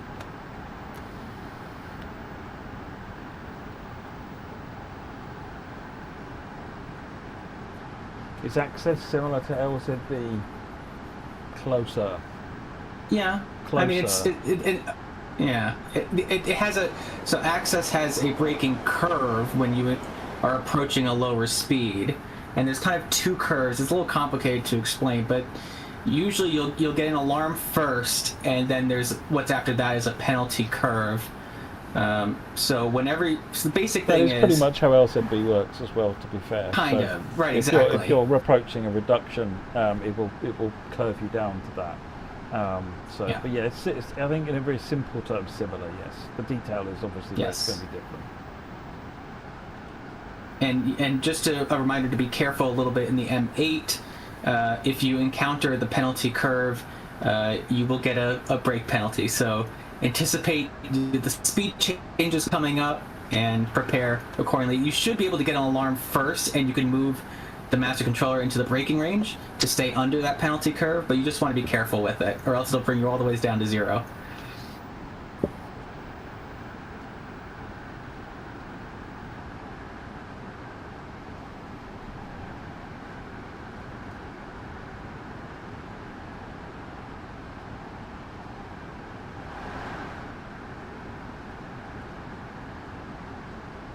Yeah, one of the important things to remember is that these safety systems are not intended to guide the driver, they're intended to check the driver, engineer. It's expected that the engineer knows what they're doing. So, yeah, try and think ahead, or keep the HUD up if you're not actually familiar with the speeds on the route until you've learned them.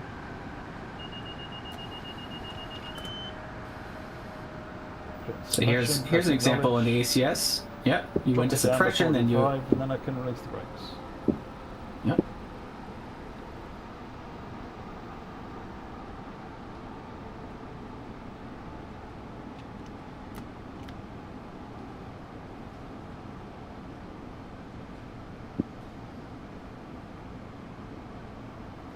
There are no faults on any of the stock on this route, no. That's done with specific reason. The same reason that there are no fuses in the cab and simplified door controls and so forth.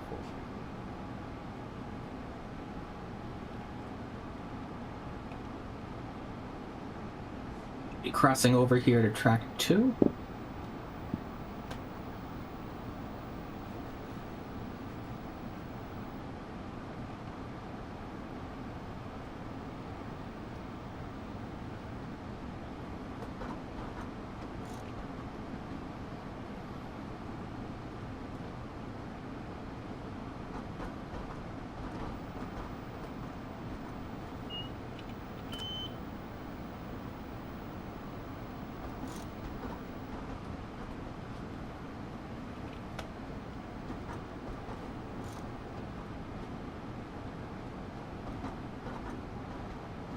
This is lining us up to take the exit for the pen.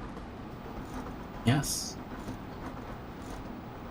Now, when we go into that section, then it's going to be owned by Amtrak. So the signaling will change, the catenary towers will change, and you'll find you're now no longer part of Metro North. So it's going to be a little bit quieter. But there's a lot to see along the stretch. I think it's a great scenery wise. What's really cool about the route, this part of the route, is you connect with the existing portion we've seen in other routes at Herald, Interlocking, and Penn Station. So it all kind of comes together. You should also see the ADU change, where right now Yes. it says L for limited. It should change to those two gray discs to the left should light up with the signal indication. Yes, I believe it's either the next signal or the one after that.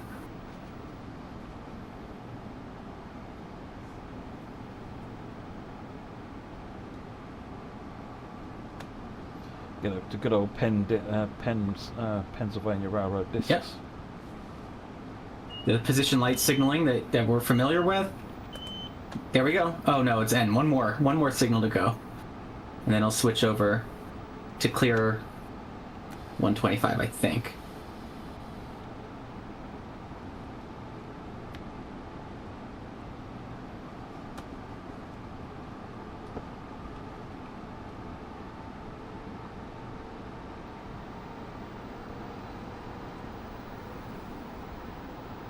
There you go. There we go.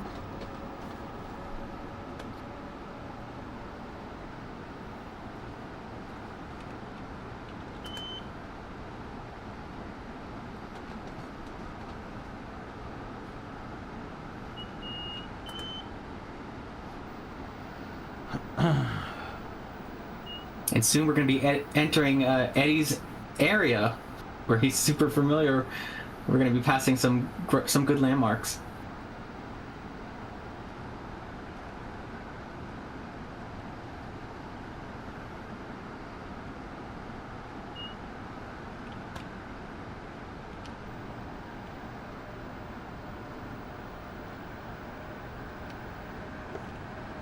So this is the one stretch where you can reach 100 miles per hour. I think it's only for about 2 miles or so.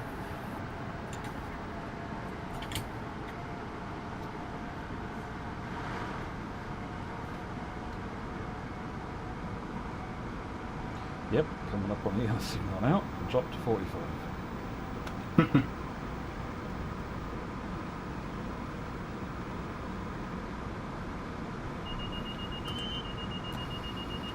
are we ready for some more questions? Sure. Yeah. Cool. Okie dokie. Artichoke. So the last thing was about the American safety systems.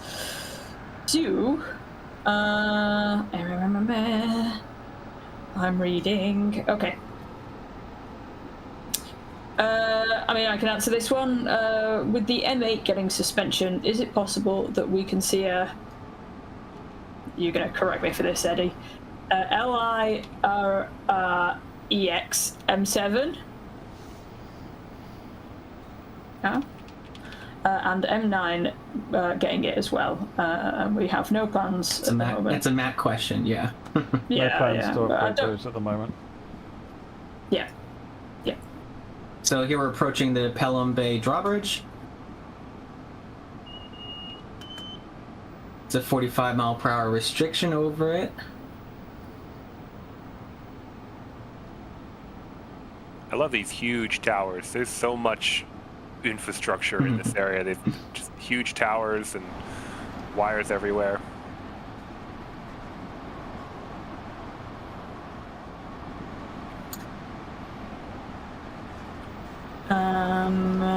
Next question. Is the Mayanus? Mayanus, yes. It's a weird name.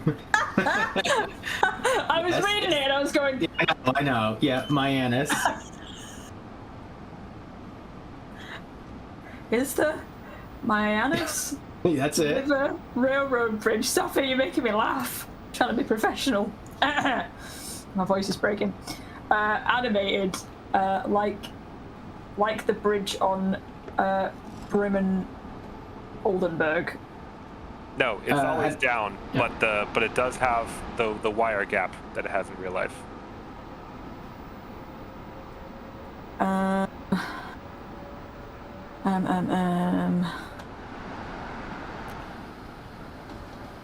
Some more landmarks around here while I wait for the next question. On the left, that building is unique. That is the New York City Emergency Response Operations Center, I believe. It's where they have a lot of the, I think it's the 911 facilities. So they have that building. We just passed Co-op City on our right. We have some more unique buildings coming up. Eddie would know more than me about exactly what they are, but that's the emergency building.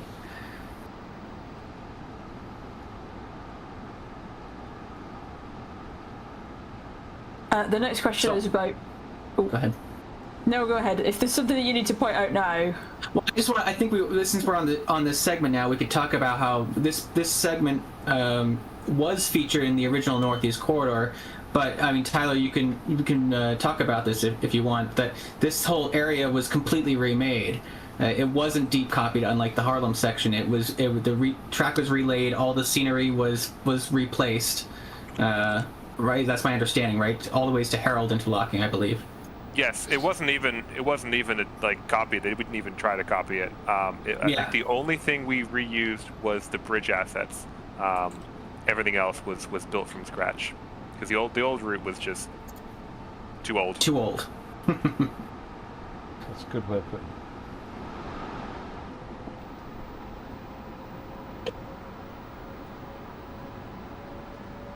I don't mind, because there's a lot of stuff that's being pointed out. I don't mind holding Q&A for now and doing it a little bit later, so that it is in a nice chunk. Yeah, I mean, whatever works best. Everyone is okay with that. We are going to be coming up on Oak Point, Hunts Point area. There's a lot to see coming up here, so it might be best maybe to wait for the freight service we're going to do, perhaps. I think there should be some downtime when we get to that. Okay, let's wait for that. We'll hold Q&A for now, just so that it's in a nice, easy to track chunk.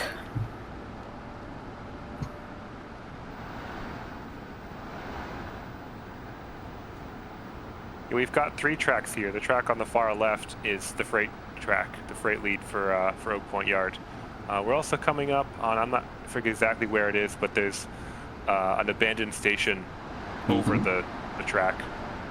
Yes, this is One of my favorites in the game here on this route, the Westchester Avenue, New York, Westchester and Boston Railway Station. It's been abandoned for decades and decades, but it's right here. It is on the route. Going to come up, I think, around this curve. It's one of 2 abandoned stations along this stretch that are represented here.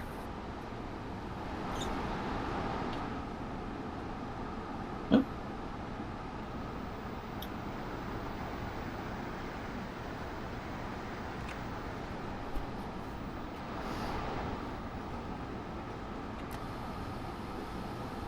Well, first we cross the Bronx River coming up.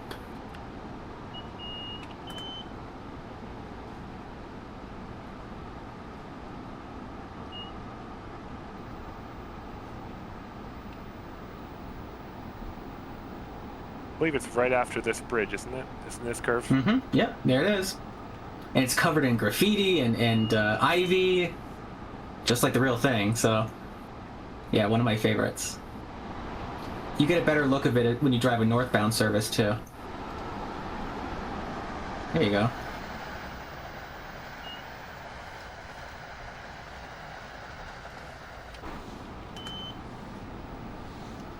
And then there's one like right afterwards. Hunts Point is the next one. And that The track that just went off to the left goes to Hunts Point Market. We'll be going there in our freight service in a little bit.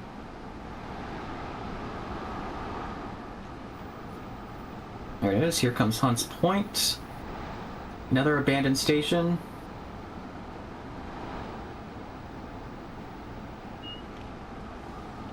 This one looks just in rough a state as the other one.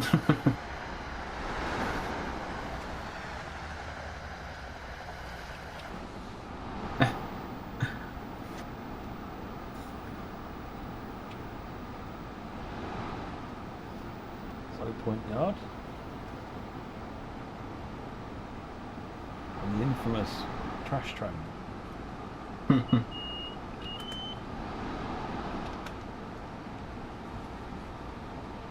You do services with those, right, Tyler? Yep. Yeah, by this point in the day, these are the loaded cars, so they're just waiting their overnight trip up the Hudson line to Selkirk, which is near Albany.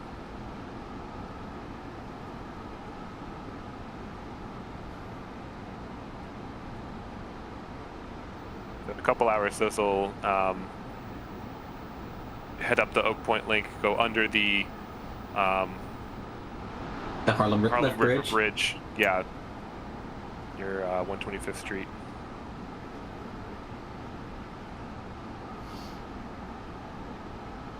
And we're about to start climbing up onto the Hellgate Bridge. We should see some very interesting sights when we get up here.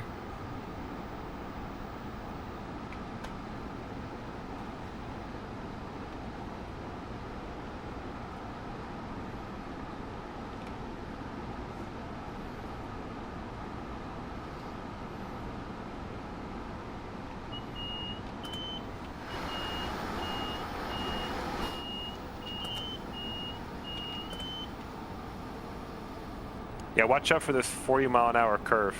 It gets me every time.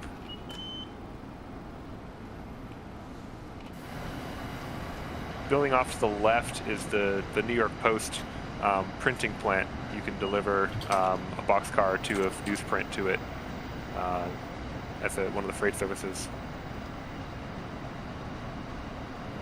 And I think Eddie is very happy he got his skyline after so many tries. We have a good skyline here.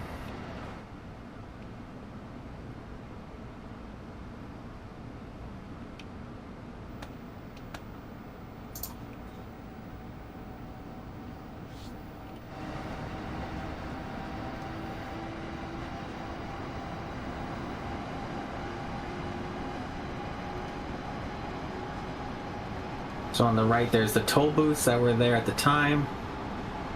This is all part of so the roadway is the Triborough Bridge. So yeah, you'll see the toll booths. We're heading for the Hellgate Bridge, which was an inspiration for the Sydney Harbor Bridge, actually.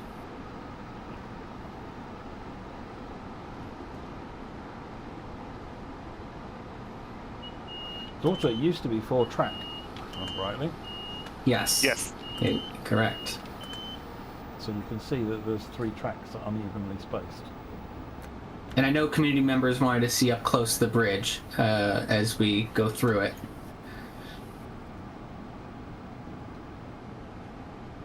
We won't be driving tonight, but the best way to see the bridge up close is take one of the freight services that runs on that third track, because track speed over the bridge is 10 miles per hour.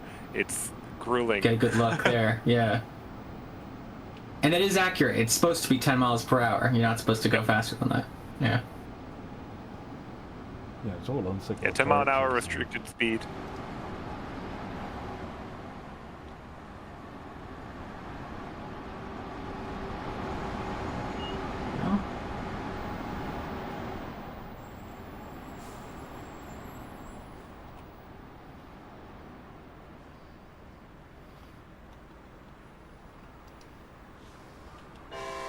Nice. And now we begin our long descent to Penn Station. So this area, I guess I could talk about a little bit about this as well. Well, this is the story of Queens, first of all, as we come down here. But this was a joint project back in the day, in the early, the 1910s, between the Pennsylvania Railroad and the New Haven Railroad. So it was built to connect the New Haven to Penn Station and allow essentially complete the Northeast Corridor as we know it today. So you can run trains, you could then run services from Washington to Boston like we have it today.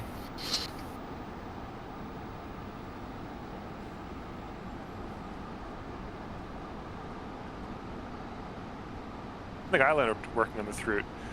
You'll occasionally see between each catenary pole, the tall ones, there's a shorter pole. You'll notice it's only on one side.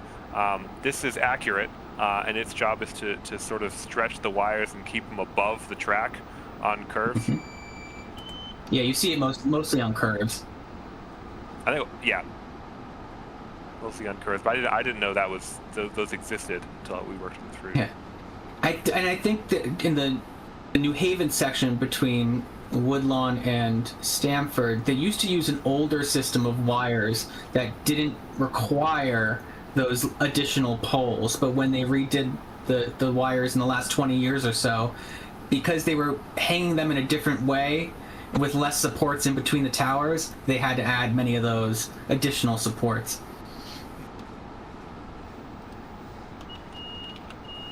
So right here, this is where that freight track leaves. This is as far as the playable freight services go towards Fresh Pond Yard. So you stop there and let the AI take over. We're about to join the Long Island Railroad main line. Hopefully see some trains. Yeah.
Oh, this looks familiar.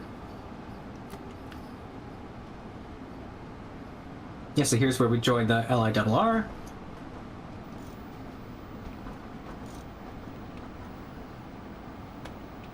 But coming up on the right, I want to show you one of the new gameplay features. You see this little orange, like a basket lift truck. Yeah. There's, I think, 5 placed around the route, and these are actually interactable. You can walk up to it, stand under the boom, and click on. It'll show you a prompt, like sitting on a bench, and you can, will when you click on it, you'll end up in the basket, so you have an elevated view of the trains. Oh, that's cool. And I think if you go into the one at Mott Haven, definitely does this. They honk at you, right? The AI horns, they go off Yes. when they pass you. Yeah. Yeah, so the trains on the nearest track will blow a warning whistle, which is a long and a short. Yeah, so there's one right there. You can get to it by spawning or teleporting at Sunnyside and then walking. There's also one at Mott Haven, one at New Rochelle, and one just west of Coscob.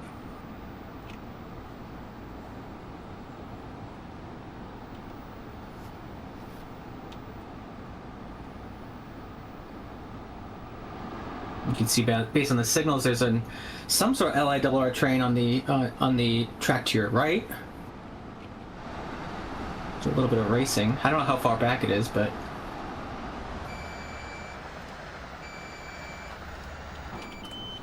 So the system's going off. yeah, better you focus on those. You can see we have Lower Manhattan skyline in front of us. So you have what's really cool about this route. You have a midtown skyline and you have a downtown financial district skyline.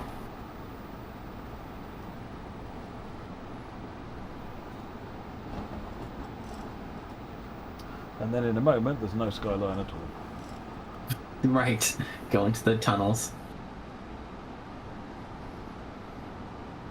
So do you want to talk a little bit about the AI that we'll see here at Penn, Tyler? Sure. So there's obviously all the Amtrak trains that run north of New York are playable, so you'll see those. You also see Long Island Railroad trains. Those are pretty close to accurate, and those will be passing you, on between the section we just went through. Right. There's also representative New Jersey Transit AI. It's not a full timetable, but it is enough to make the station feel alive. This is one of the areas it's based on real timings, though. I put that together, and it's six trains per hour. It's a typical midday schedule, so it's not like it's just made up. It is real movements. It's just a standard hourly service that you would see. Probably even on weekends, you'd see that standard hourly service. Yeah, exactly.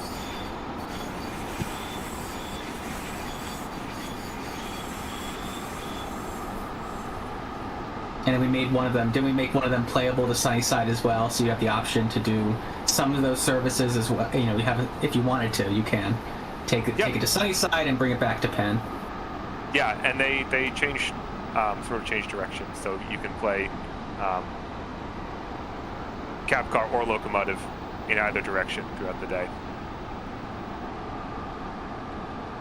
We wanted the focus to be you wanted to nail Grand Central, right? I mean, the achievement of getting that to me is amazing. So.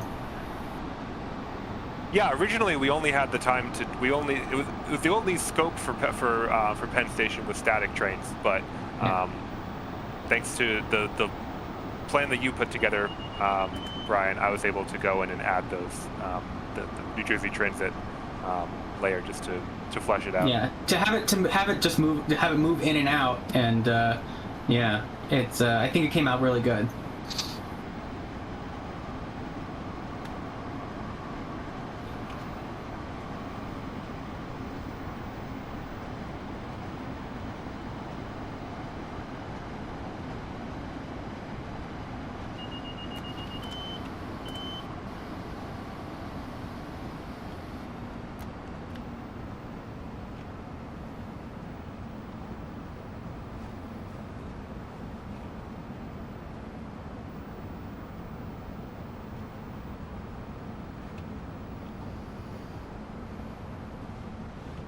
This station is Penn Station, New York. As you leave the train, please watch the gap between the train and the platform.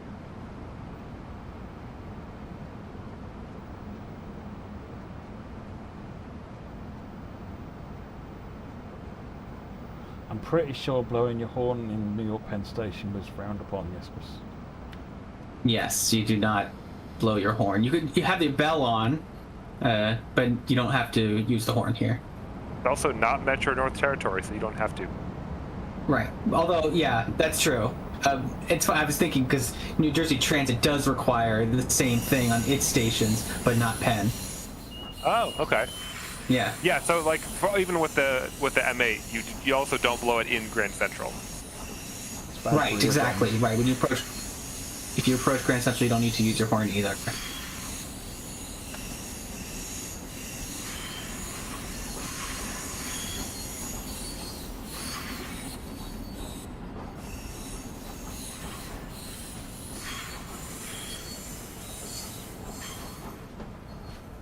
And Penn Station, when you stop, has had a few updates to it.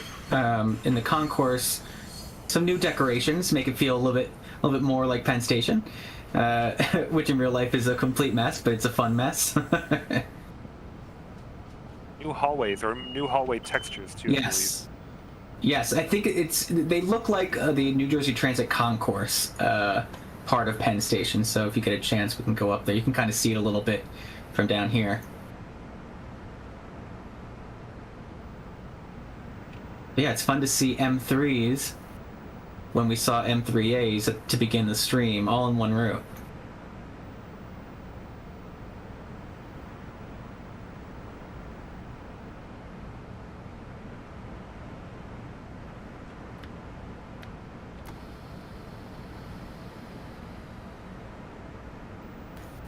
Just to let everybody know, Eddie has had to jump off. He gives his thanks to all. It was a pleasure working on this route. He didn't want to interrupt the stream, but he basically has to catch a flight. So yeah. So have fun on your flight, Eddie. But he can't hear us right now. Maybe, I'm not sure. Thank you, Eddie. If you are listening, you're listening later on. Thank you, everything. Eddie was just an absolute. He was. Brilliant support on making this route work. He's the master bugger. He bugs all the issues. You know, he's a huge help. He spent a lot of time and helped all of us too, the other beta testers, to find issues and kind of collaborate. So he hosted streams for us. Yeah, so he was super important to the route. What's a pizza? Yes, you got a pizza box there. More pizzas are one of the collectibles. Well, Harry, you can have the pizza. The pizza's right here, right in the route. Have your New York pizza. Delish! I love floor pizza. Listen, I'm not too prone to eat. I don't know why it's on the floor. Well, maybe I do know why it's on the floor, but. Day-old pizza, week-old pizza. Hey, you know what? Day-old pizza's still good. Pizza rat. Like, listen, I have the immune system of. I don't know, something with a really good immune system. I'll be fine. I don't recommend anyone eating week-old pizza, though. Not a week-old, no. No. Good announcements. 7:32 p.m. Outbound train to Montclair State University is expected to depart Rochelle in approximately 14 minutes. Right, so that was New Jersey Transit announcement.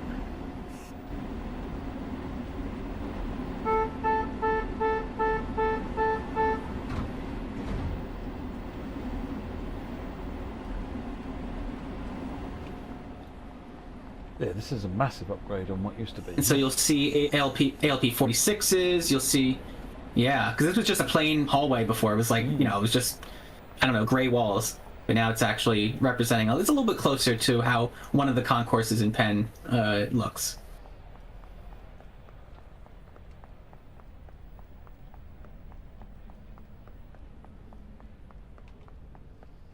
Yeah, it's definitely the best rendition of Penn to date, I think. And fitting that it's right next door to Grand Central in its best. I know. Right. Okay. What was the next thing we're running? Has someone got the list that Eddie prepared? Because Eddie had it before. Do you have it? I have the list. She says heroically. Here's hoping that it's correct. It is SD40. B750. Part 2. Part 2. Well done, Tyler. Was there any weather settings down on there? March. Cloud Shouldn't set matter. to It's the middle of the 20. day.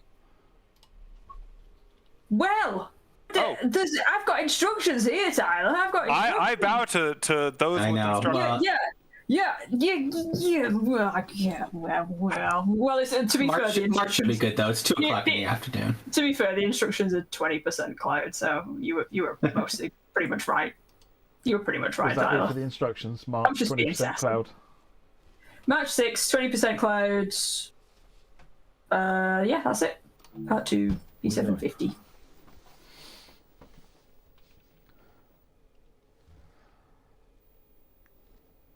I have had 2 messages from people just seeing. One of them is, "You being far too quiet. Are you all right?" And yes, I am. I've just been enjoying listening to people. But also my back is killing me, so I've just stuck a TENS machine on. So if at any point you can hear any beeping or buzzing or whatever noises you might hear, it is the TENS machine. It is noisy and electric. Great for back pain, though. Ooh, has anyone tried a TENS machine for your back, for like your shoulders or your back? I don't know. Maybe I've just got like old lady back or something. But so good for that. All you need is a little electric, little shock. You know it's bad when an electric shock is the thing that is helping. So Tyler, we're in Oak Point right now. Yep. We're headed to And we're- Hunts Point. And you'll notice your train is a bunch of covered hoppers, which are full of flour, and then a bunch of refrigerator cars filled with produce. They're already blocked, so it's all the hoppers and all the reefers together. And that was done earlier in the day. Doesn't just come out of the portal like that. Somebody's got to do it. Right. In this case, That was part 1, right? Oh, that was an AI move? Oh no, you're right. It is part 1. Because this is part 2. Yeah, well, because the one we're doing is part 2, so. Right. Y102, I think. The yard service sorts the train, and then the first task of the local is blocking it. So once you get to Hunts Point, all the cars are in the order you need them.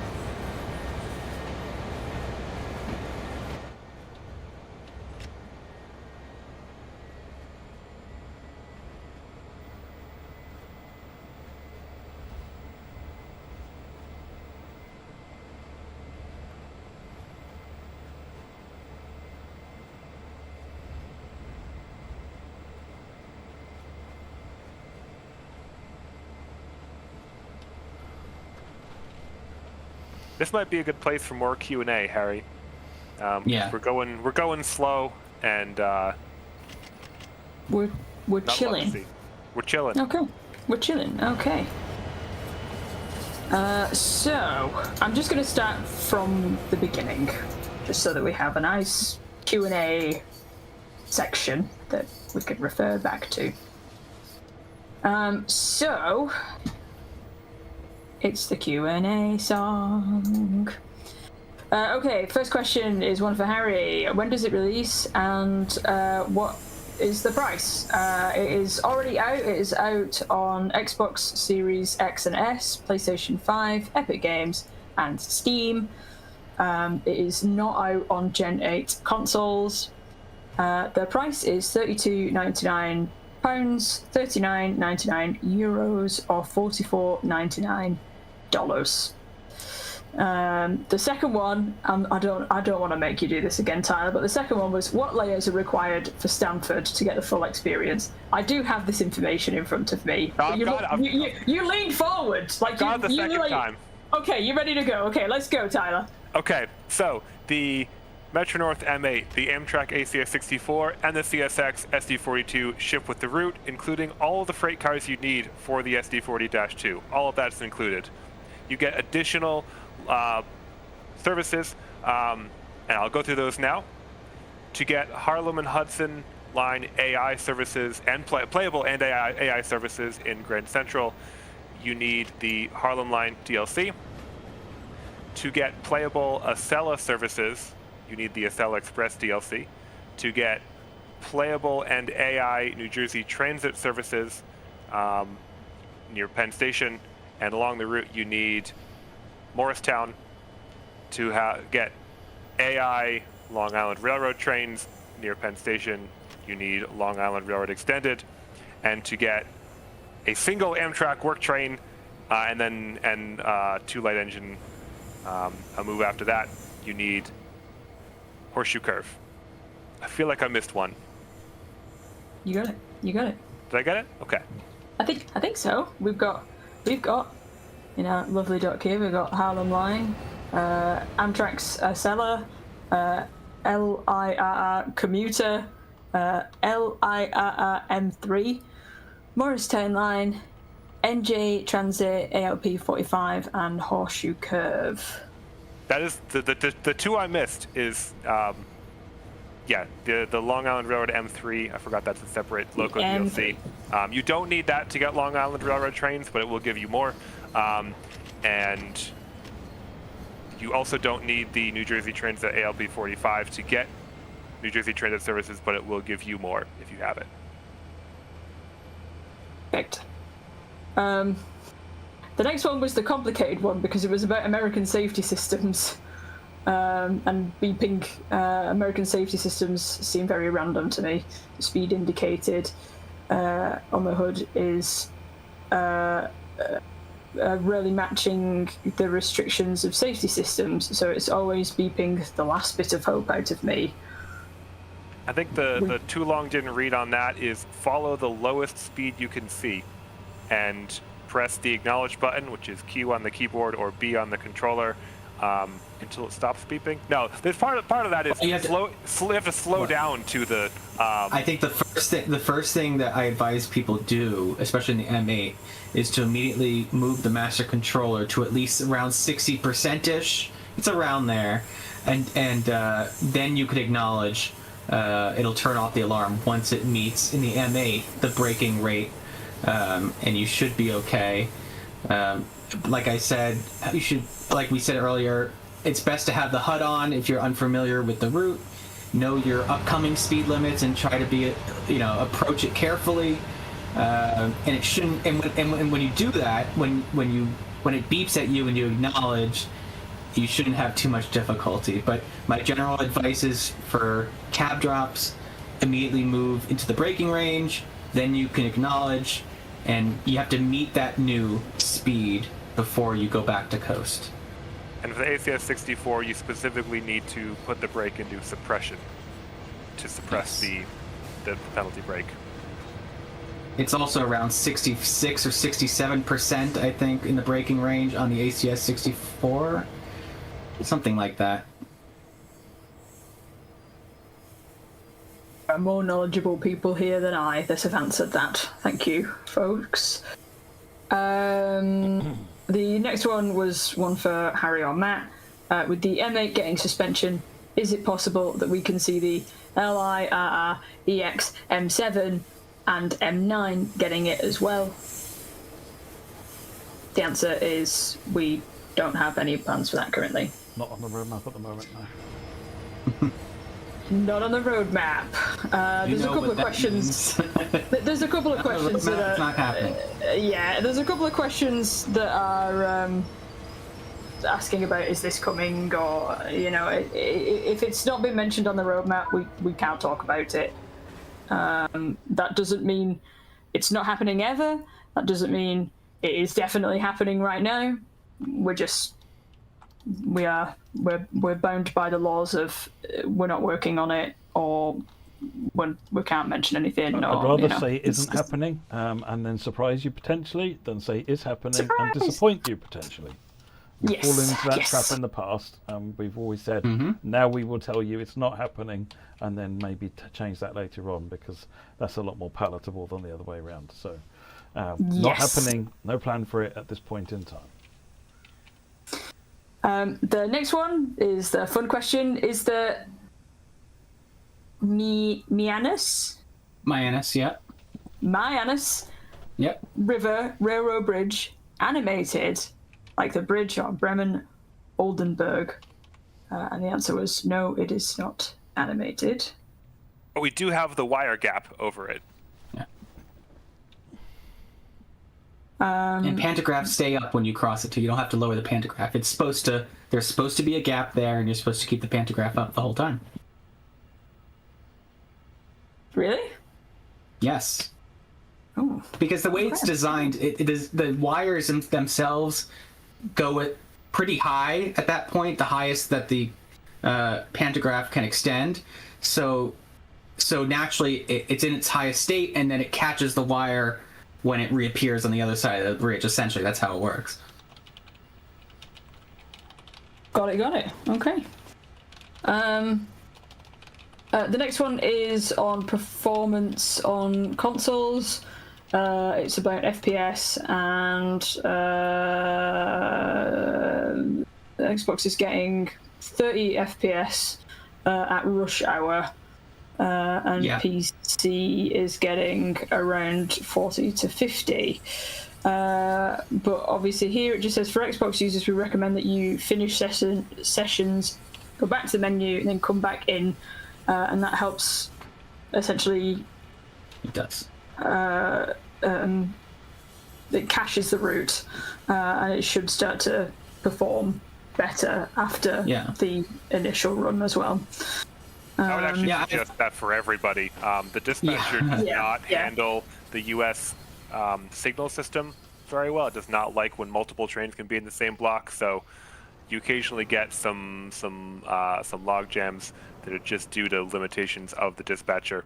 But mostly, it won't stop you from completing a service, but if you complete a service and then go try and play the next one, or walk around on foot for a while and then go play a service, you might have trouble. So I would just suggest go back to the menu and start from there. Yeah. You also can go to the map and press the delete button on any train as well. So just object every single way. Yes. If you find a train that's a stop-off path, delete it. It's not going to move by itself. Yeah. Just on that though, we do have some potential movement on that issue. It's a long-standing thing that's been there. You'll notice it in Harlem Line, in Long Island as well. And we've got an experiment we are trying to see whether or not that will alleviate things. Any kind of change to the dispatcher is a very difficult thing, because it basically, if you change the dispatcher, you basically have to retest everything. Well, I mean everything, which is months of retesting. We've had an idea of what might help here, so stay tuned. But in the meantime, just nuke anything that's in your way. On that as well, we also have... I was just going to say, on the Xbox, I was initially worried when we first, when this route was being developed, and I was thinking, oh my god, 2 levels of Grand Central, is it going to perform well? And it's actually pretty decent in terms of frame rate on console in Grand Central. I was very impressed by that. Same advice I'd give. Once you finish a service, go back to the menu, and then you can come back. Go back in for the next one. This route, I guess the question of blurriness. The U.S. routes don't usually get affected by the blurriness issue. I think I've had it one time coming out of the Penn tunnels, but then it cleared up. So I don't think it should be a widespread thing on this route, based on my play experience. I can report as of at least an hour ago that we've not had any reports. Whether something has come in that hour, please don't yell at me. Don't bite my head off if I've missed something. But I've been happy with it. I haven't.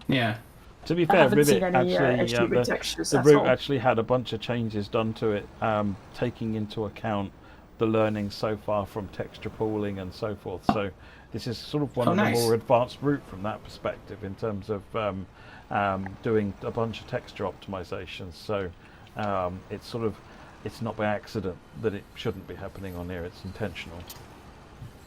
I just want to note, in between questions for just like 5 seconds, that this is one of the only areas in New York City with grade crossings as we go down adjacent to the street here, as we come into Hunts Point.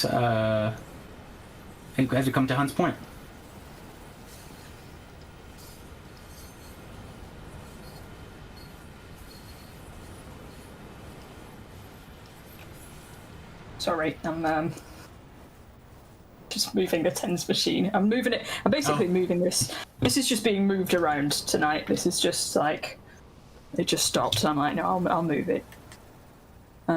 Which should be really fun, because sometimes I'll start it and it'll be too high. No, there we go, okay.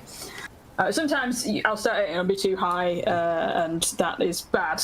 Really bad, because that's too much electric shock.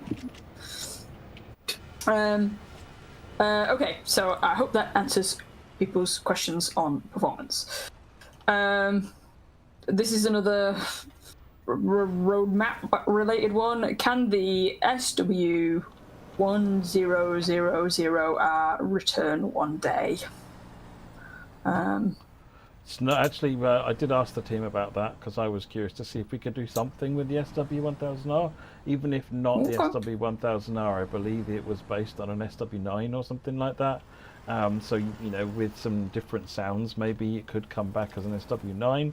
But basically, what I've been told is needs to be scrapped and rebuilt because it'll be too inefficient.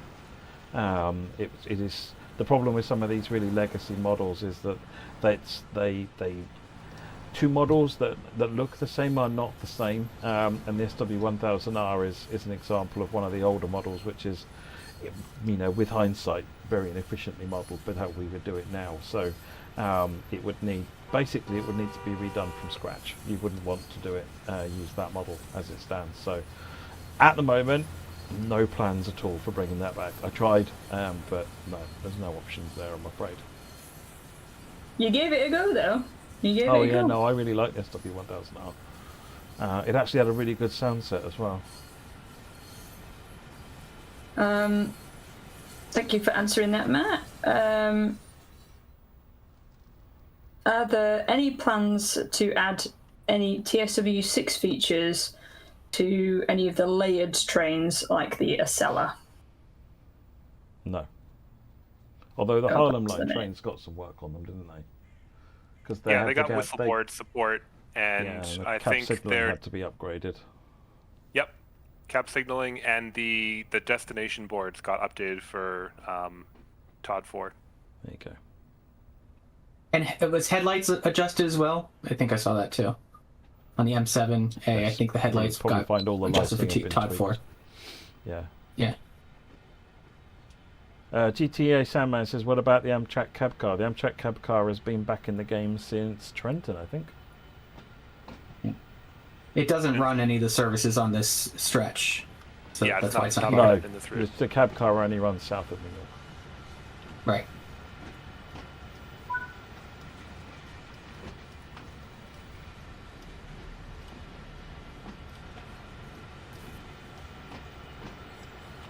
Next question.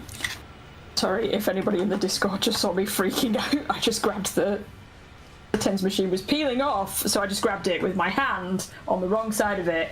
And that you have a lot of nerve endings in your hands, it turns out, and just got the shock of my life, so I've just taken it off. I've taken it off. I'll do it later. I'll deal with that later.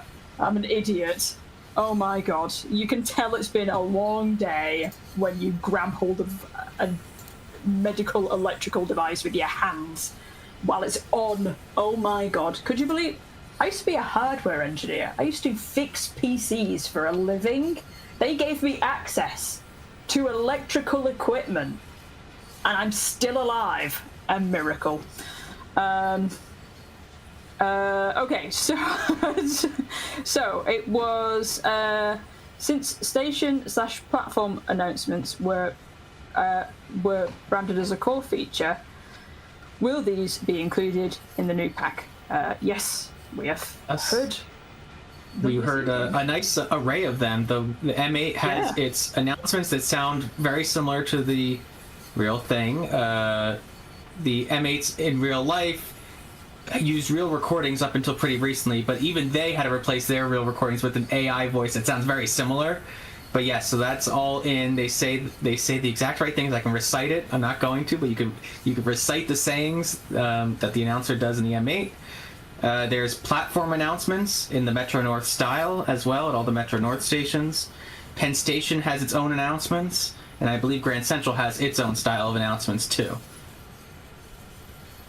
Oh, and the ACS 64 also has it got announcements for this route. And they sound lovely. They do. Yeah. Lovely. Yes. Next question.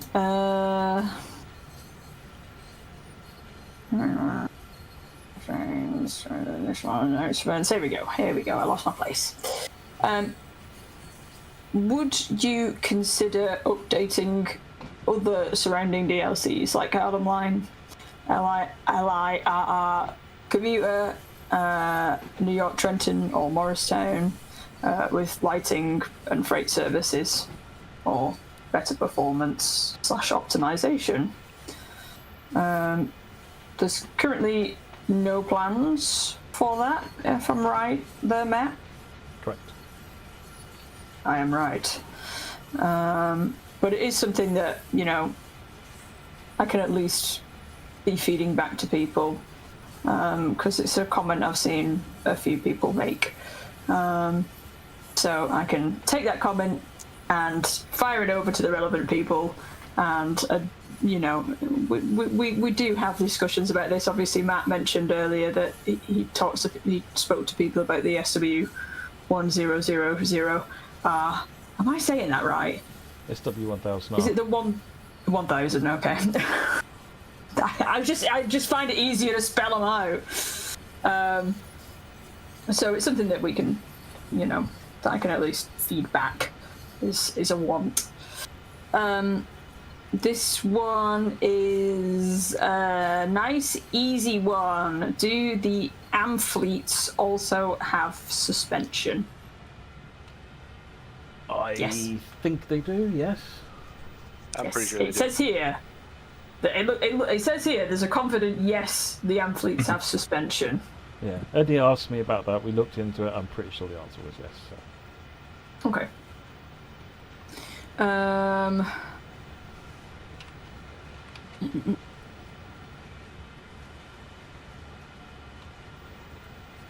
Where will Metro North M7A and M3A services terminate at for the Harlem and Hudson sections of the route?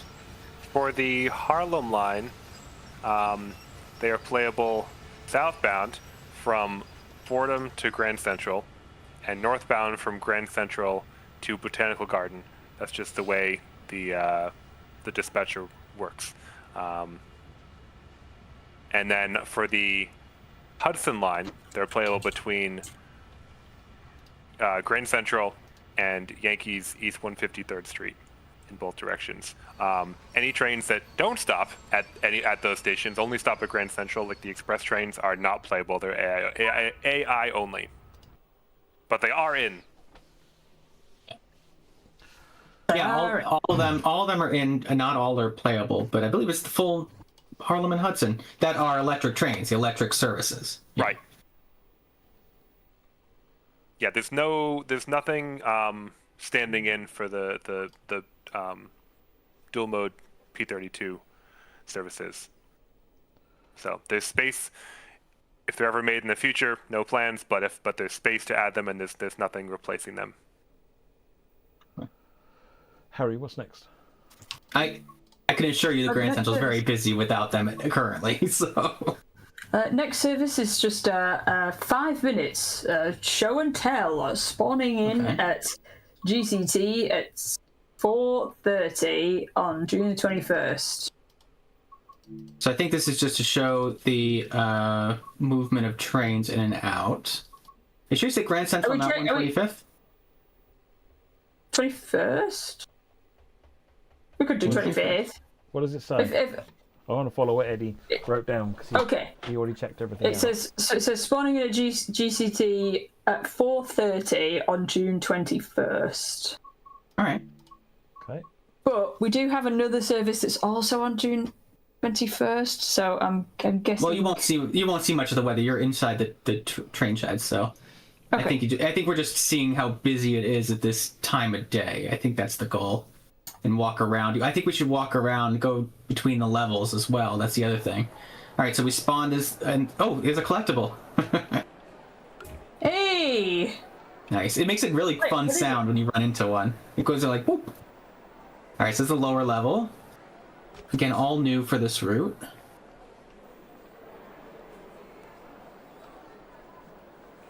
So a bit about this. In general, you won't know exactly if you're going to be placed on the upper or lower level when you're doing a service. In general, they try to keep the Hudson Line services on the west side of the terminal, and the New Haven services on the east side of the terminal. But it doesn't truly matter if it's upper or lower. So what's fun is, throughout the day, whatever service you do, you could be placed all over the place. You don't know exactly where you're going to be. And during rush hours, they don't always follow the rule either. So, yeah, this is nice.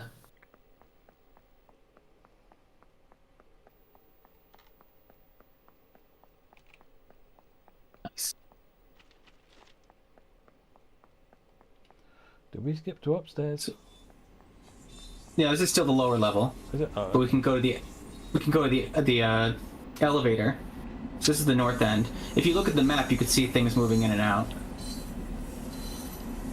Yeah, the train you're hearing is probably above you. oh, there it is. Oh no, there it is. Yeah. So I would turn around and head for the concourse area, and then we'll take an elevator upstairs. It's all connected. It's all seamlessly connected. It's not two separate stations in the game. Oh, we can actually go down the stairs over here. There's additional underpasses that the team put in. If you turn around and go down the stairs here, this I don't think was in Harlem. This is new. So we have some underpasses that connect the tracks on both levels. I believe there's a lower one and an upper one, and they're labeled the tracks, so that's cool. And keep heading back to the concourse.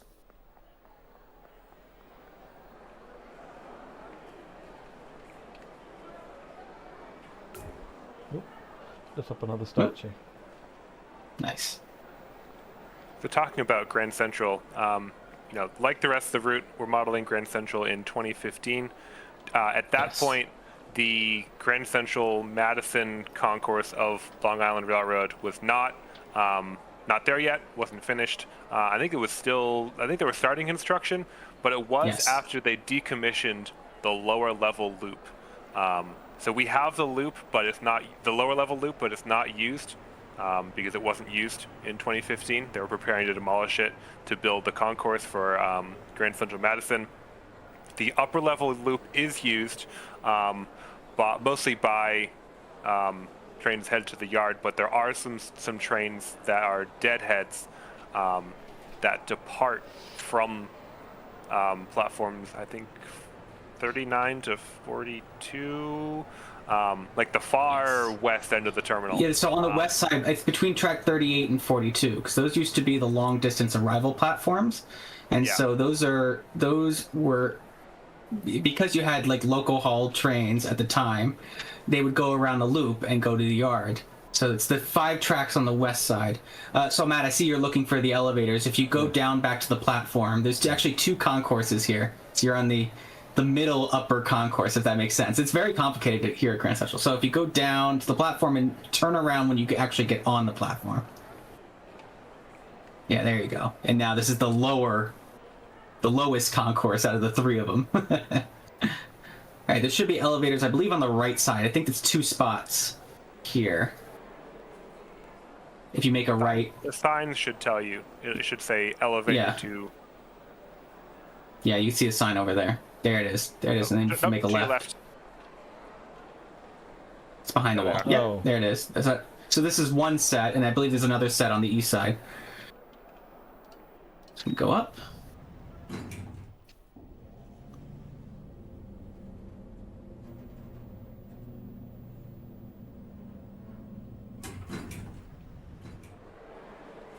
And even this area was redone a bit for this route. The tiling was improved on the floor tiles. So this was on the Harlem DLC. I also want to add, because this is 2015, the platforms are supposed to look like this. I know some people are, I remember that was the feedback on Harlem. Oh, it looks very bare. Why isn't there seats? There's no seats down on these platforms. People don't wait for trains on them. People wait in the concourse, and then when the train track is announced, you go right onto the the waiting train. You don't really stand on the platforms. That also means there's no PIS boards here either. Especially in 2015, the only information screens you would see are digital ads, which there weren't that many at the time. Or if you need to see what your departure track was, you'd go to the big board in the main concourse, the famous concourse with the clock, you know. But the platforms themselves really don't have any decoration. They're just plain platforms for you to walk on and enter and exit a train.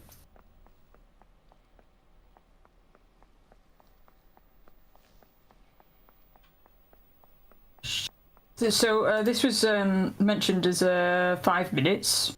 Yeah, so I think that's it. We can move on to the next thing. Cool. Yeah, but I think it was cool to see that both levels are connected as one single station. And as you saw, it's a kind of a maze in there. There's three concourses on the south end. There's 2 on the north end, 1 for each level. So it's a massive undertaking here. What's next? What's next? is conductor service. Oh, I think we're going to do a very short one. How are we doing on time, Harry? Well, okay, so time, it is 10 to 10. Okay. I can already hear the bells of Alex ringing and saying, Harry, you've already got toil that you need to work off this week from working late. Try not to break yourself. Remind me what we've got left. I think one of them is a night run, if I remember rightly, isn't it? Yes, we can skip to the M8 one if you want. We can skip straight to that. I was going to say we have. So what I've got listed is we've got a conductor mode service. We have an SD40 service, but we have done an SD40 service. Let's do the MA one. Yeah, this one is at 6:30 in June, so it'll be like a nice sunrise. It will look very pretty. What's the train? But then the 5th. What's that? Sorry, mate. That one. That was the nighttime one. No. She's talking about that was the SD40 one. Oh, right. Yeah, the nighttime one is the M8 service, 6:30 on January 8th. What's the service with a fog level 5, 1057. And it's Deadhead. June. Yes.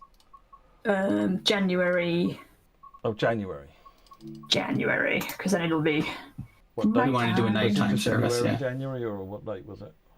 I think January 8th, and fog at 5%. Fog. And we could talk about conductor mode briefly.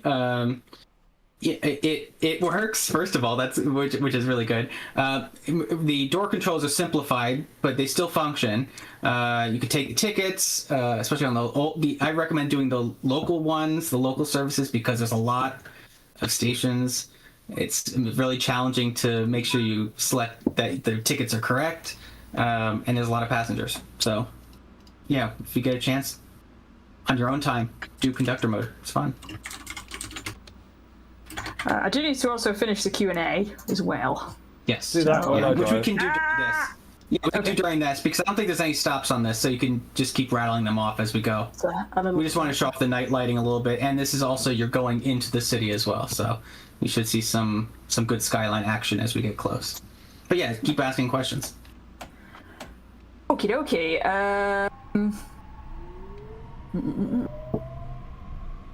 We just did the Harlem Terminate Services question. So it's this one. It's another no plans, not on the roadmap question, but I'll answer it anyway. For the Stamford route, can we eventually expect to see the long-awaited diesel equipment, the shoreliner coaches, and here we go, P32AC-DM or the SC42-DM? No, they don't run to Stamford, do they? They do run the charge. They do, yes, because I think there's actually more that run on the Hudson line than on the New Haven line, because some run to Danbury, Okay. And there's certain ones, but yeah, there's no plans at the moment, right, Tyler? Correct. Well, I'm not the one that makes the plans, but I know the answer is Right. no plans. Yeah. Yeah.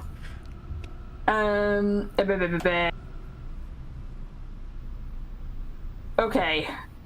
Will the Metro North M7A and M8 feature passenger announcements? I have an extensive answer to this. If unless anybody else has more details.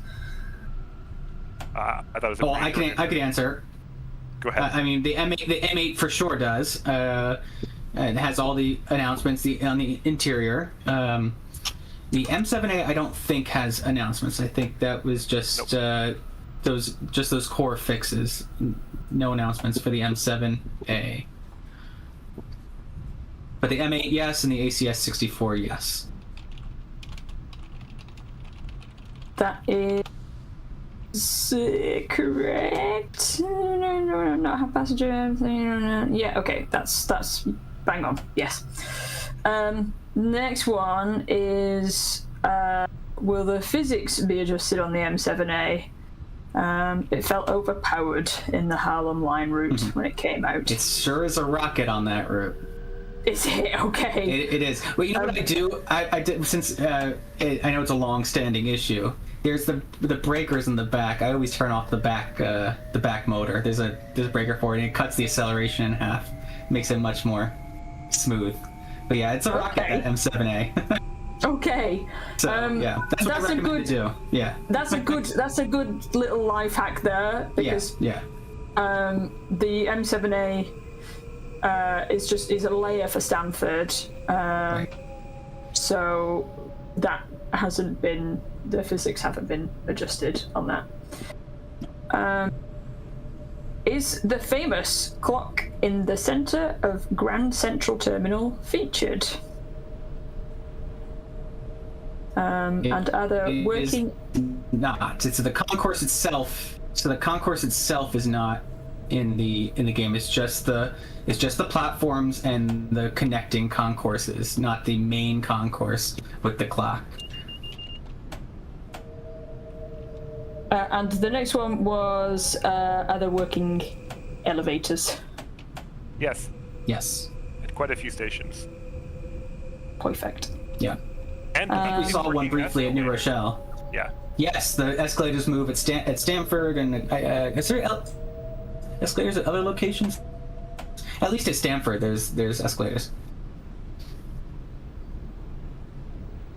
Escalators. There's working escalators as well. Yes, they move. Snackalicious. Okay. We didn't. I think Matt showed it briefly when we were at Stamford, but they do move. Okay. Very cool. Okay. So we're going to DC mode, by the way, over here. Ooh, Coming up. we've got a thing happening. Anyway, you can ask a question. I don't know. Is Matt going to get distracted? Nah, he's got it. Yeah. He's locked in. Okay. Between Melrose and Tremont. Yep. Oh, Tremont. Gosh darn it. Not even Zwolle was this difficult. Like, I did not struggle. I struggled more with American pronunciations than I did with Dutch. Okay. Between Melrose and Tremont stations, is the overpass for Interstate 95 featured? So I spoke with Eddie about this one. But I believe it's like half represented in that there's a larger overpass that carries 6 lanes of traffic, and I think that's supposed to represent it. It's not exact, but I gotta say the real thing isn't very interesting. The real thing is just a plain green span that you see all over a ton of different routes. So I believe there's an overpass there. I don't think it's exact, but I believe it's in the relative place it should be. Okay. Yeah, that's pretty spot on. So then, it's a Yankees question. Sorry, Uh-oh. Red Sox. Sorry, Red Sox people. With game day services being included, does that mean Yankee Stadium is included in the route? Will Highbridge Yard serve as a layover yard / maintenance facility after Yankees East 153rd Street? Well, Tyler can answer the timetable part, but for the actual Yankee Stadium asset, it's not included, and the reason why it's not included is the real stadium is really not right next to the track. It's actually like 3 or 4 blocks to the north, so you wouldn't see it from the actual station platforms. But you do hear, and I think an enhancement on this route is you hear stadium noise when you're walking around on the platforms. So you do get that effect, but there's no physical building in the game. But if Tyler wants to answer the timetable part of the question. Yeah, the Yankees East 153rd Street station is in the game, and it's playable. Yes. So you can drive Hudson Line AI trains there, as well as the M8 game day trains from Stamford, to and from Stamford. Highbridge Yard is not represented as outside the modeled portion of the route. So you can drive trains that go to Highbridge, but you stop at Yankees Station, and the AI drives the rest of the way into the yard. Spot on. Have you got this doc in front of you now, or are you just pros? Are you answering questions without it? I've been testing this for a long time, so I'm just used to it. Yeah, I mean it's stuff make sure to go in and take a look. Yeah. We've got the pros, Matt. We've got the pros. We had a discussion about that topic. It's not something we didn't consider or anything like that, but yeah, we did discuss it. But we felt I think what's in the game is really, really good for Yankee Stadium.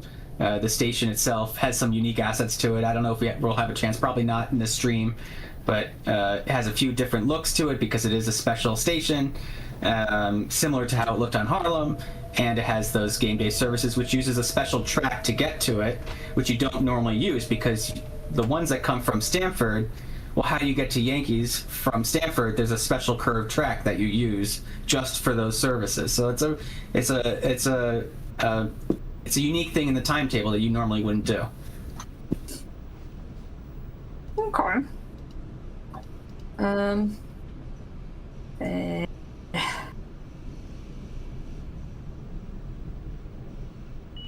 Okay.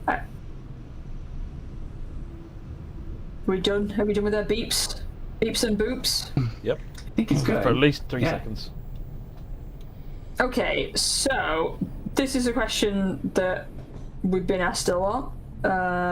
It's a question that I got tagged in. Fun fact, I got tagged in like 6 times in the space of 10 minutes in Discord over this question yesterday. So I can answer this. It depends if somebody has a better answer than me. Why is the New Canaan branch not included? Why did you choose to end at Stamford and not New Haven, like the TSC version does? Do you answer that? Do you want me to? Do you want to do it? You can go for it if you want. No, if you go for it. No, you go for it. You go for it, man. You can do it. Yeah, basically, if we'd pushed on to New Canaan, then chunks of the route that were ultimately rebuilt wouldn't have been rebuilt. And likely it would have pushed the station count too far. This route already pushed the limits with how much had to be rebuilt. I know that it's easy to say, well, it had Harlem and it had the original New York, New Rochelle route, and then you just had to do the little bit up to Stamford. That's not what's happened here. There's significant rework, rebuild from scratch in large chunks of these areas, and it was essentially, focus on that and do it well. I think the team has actually done really, really well on this. Or stretch everything too thin. We had the same discussion about Highbridge Depot in the original discussions we had. That was one of the candidates we really wanted to include. But again, it pushed things too far. Now, actually, we cut it, and Yankees was taken out at one point and then put back in. We were able to get that in. So it's kind of like the discussion does go both ways. No, New Canaan again was one of the original. Team being so loud about that one, but yeah, we did fight for that one. Yeah, you did fight hard for that one, and that's that's fine. It's but we kept some stuff in. We pushed around, and we got a lot more stuff rebuilt than was originally being talked about being rebuilt. It's a significant improvement. Oh, yeah. Too much waffle, not enough drive. It's okay. We make you talk while driving. It was good waffle, Matt. It was good waffle. So it was better waffle than. It would have been great, but you have to stop somewhere. The projects have to be sized to a certain point, otherwise you end up compromising the quality. That's pretty much the answer I gave yesterday. It all comes down to scope and not overdoing it. Exactly. Were there... Oh, that was very northern of me. Let me try that again. Were the S cars added to this DLC for the M8? No, you only have the A and B cars. The S cars are the single car units. Fun fact, the most expensive passenger cars in North America, because they've got pantographs but no traction motors, and they're a whole thing, but they're not in the game. All of the trains that should have an odd number of cars have been rounded up. So all the 5-car trains became 6 cars, except for there's, I think, 2 formations or 1 formation that uses this one platform track in Grand Central that only fits 5 cars. That one was rounded down to 4 cars, so it fits. Thank you. That was very detailed.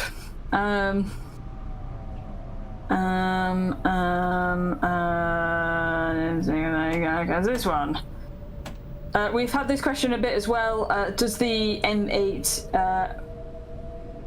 one of the parts of this question is that are there announcements included for the M8 and ACS64?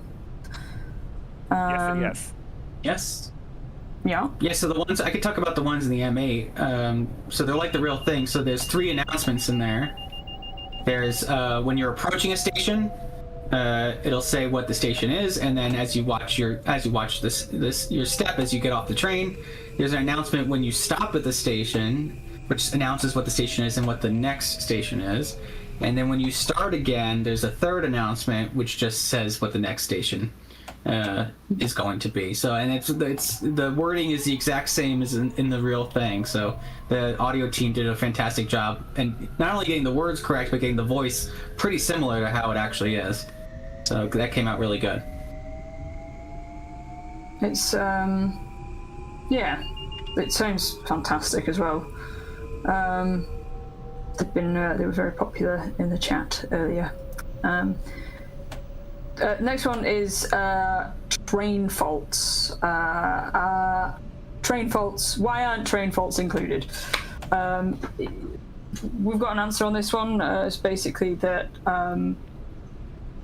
it's not in line with operator requirements. So in order to make sure that these were licensed, they have foregone train faults for the M8 at least. It's the same as the brake charge function doesn't work. It's the same as the door controls are different.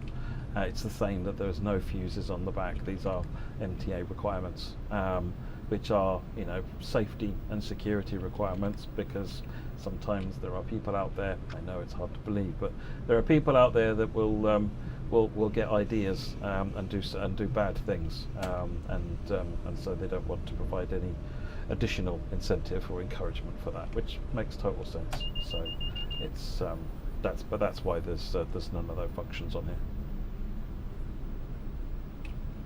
Cheers, Matt. Does the SD40 have cab signals? If not, how is it driven where these would normally be used? It does not have cab signals, and I think when it's on the main line, you've made sure it's in places where you don't need it, I think, Tyler? That's correct, yeah. Yeah, you can use the HUD, but also, if you don't want to use the HUD, it goes slow. Like freight speeds on this line are like 30 to 35 miles an hour, so you generally won't catch up to anything. So generally, you'll only have green signals in front of you. Don't quote me on that. If you bad, it's not my fault.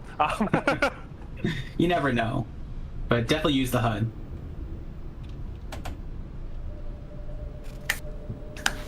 Right, listen. This is a pro hood, no shame place. We like the hoods here, okay? Yes. You really need them sometimes. Will the SD40 be selectable for timetable services in SPG or CJP? I've heard from people is it's not substitutable now. I don't know why that is. I've asked the team to look into that, but no, I understand the new SD40 doesn't substitute in on other routes. I wouldn't expect it to sub in on CJP because I don't think of any CSX equipment subbing in on current pass. Right. But sound patch grade, it should, and it doesn't. So I don't know why that is, but I have asked someone to look. Yeah, it's not intentional. Probably just means the tag has been missed or something like that. Will this route have signal delays? Insofar as signal delays are a thing, I think they'll be there. Yeah, I feel like I've encountered some of them where, I mean, at max it's like 7 seconds, 7 or 10 seconds, which I think is what the feature does. So yes, I believe it functions. And we saw a speed restriction earlier in the stream as well. I know it's not the question, but it's related because it's one of the TS6. Well. Yeah. TSRs are definitely Yeah. there. You'll also have plenty of delays from other trains, like what's currently happening. There's a train 2 blocks. You're following a train. Do you know what? I was looking at the questions. I didn't even clock that was happening. It is. Ooh. We got some beeps and boops. Woo! There were a lot of questions this time. I'm glad we started doing them now. Oh, good. Let's see. This one. Has the Metro North platform PIS system been updated? So I can answer this one.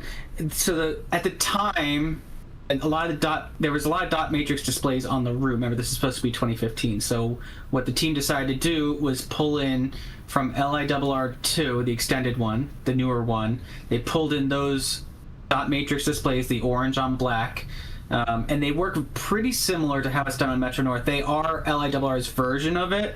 But it's pretty close to how Metro North does it. I think there's a few small tweaks, like instead of saying track, I think it says like arrival time. There's some small differences, but in the game, in this route, it's the same PIS from LIRR2.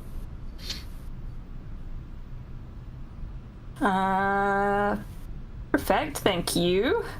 That was that one. This one is...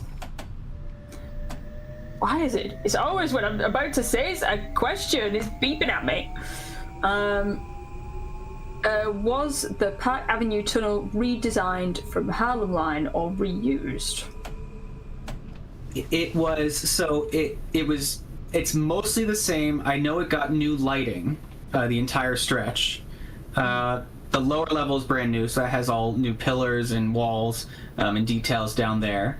The upper level has, I think, the same. The pillars were brought in over from Harlem DLC, but again, I think the whole tunnel stretch got new lighting, so that part is new. But the tunnel structure, I believe, is the same.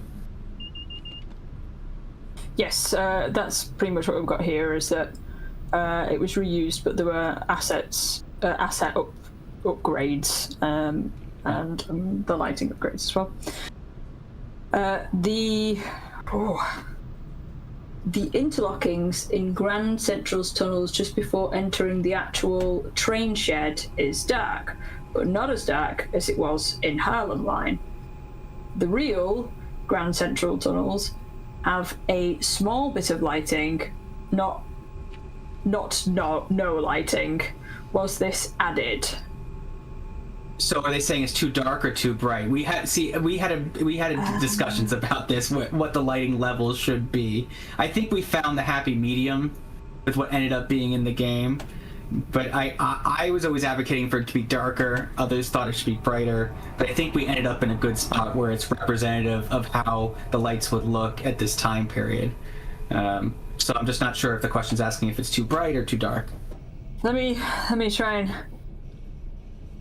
Okay. Just Sounds before like they're entering saying it's the too actual dark train and shed, they're it's expecting a little dark, but not as dark as it was in Harlem Line. Right. The real it's a little bit GCC brighter. has a small bit of lighting, not straight up no lighting. Right. Yeah, so I think as we go in here, we can view the lighting as we go into Grand Central. I think the route found a happy medium where there is lighting, it's not completely dark, but I think it's sufficient lighting. And it's 2015, which had less lighting than it does, say, today, which now has LEDs, I believe, down there. More common. Back then it was more the old incandescent style. Okay.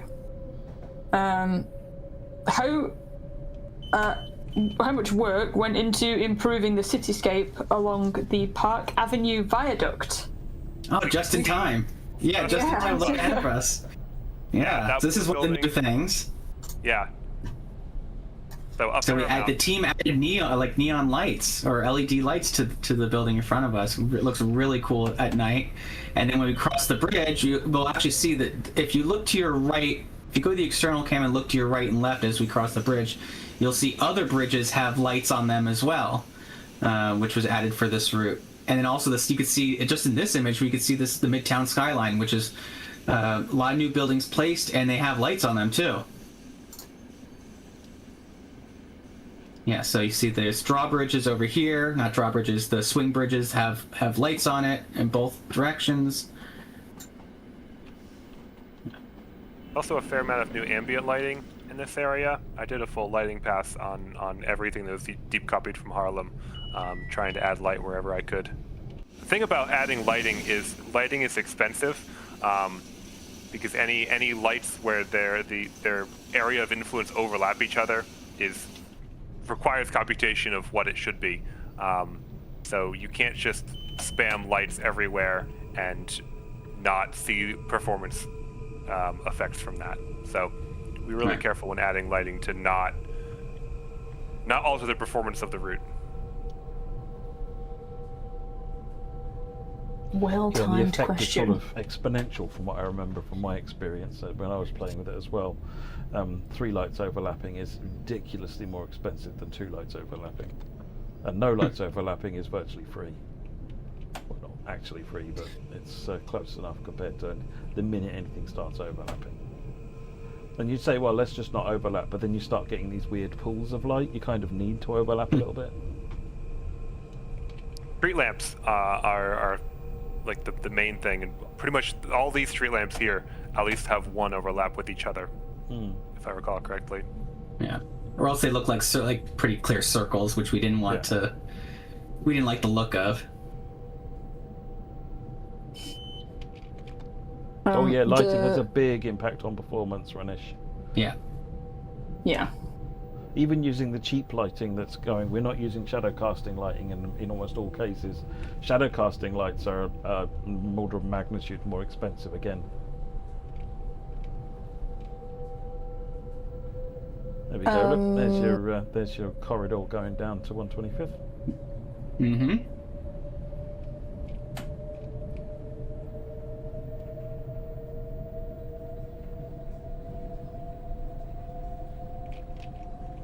I'm gonna go through. We've got so many questions that keep them coming. I might have to just fire through some of them. Yeah. So we've got the view from Hellgate Bridge is epic and includes a sweet view of LaGuardia Airport. Are planes coming and going? No, there are no. Ooh. Unfortunately. Perfect. Thank you. I've read this question and anticipated what it is. Yeah, the airplane. No flying airplanes. Okay. What's the date of the route? Metro North started construction in 2022 on adding 4 stations to Hellgate Line with the goal of running some New Haven service directly onto Penn Station. If it's prior to that, is there a test run or 2 in the new timetable? The route is set in 2015. There are no test services because the M8 cannot go to Penn Station.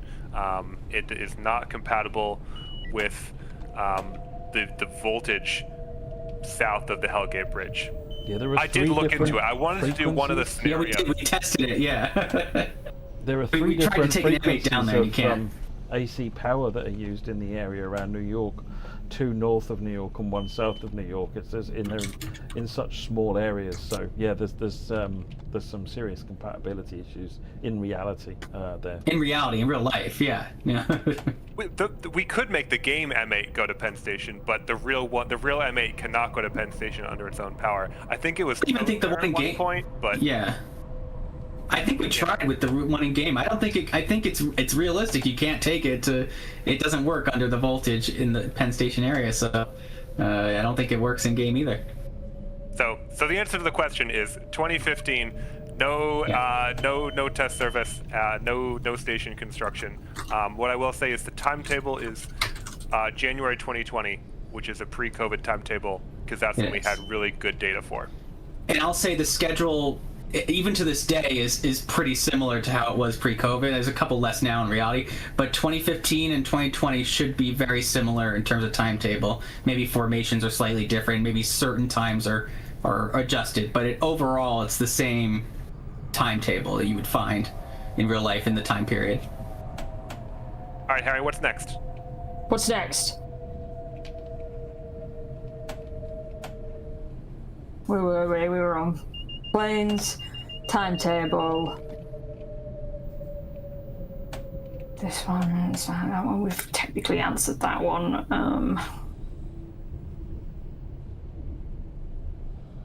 Okay, let's go for, is the Oak Point link included? This was included in the TSC route, and if the Hudson line was developed as far as Yankees, it would seem like a wasted opportunity not to go a little bit further. The answer is no. The track is there, but there's no scenery past.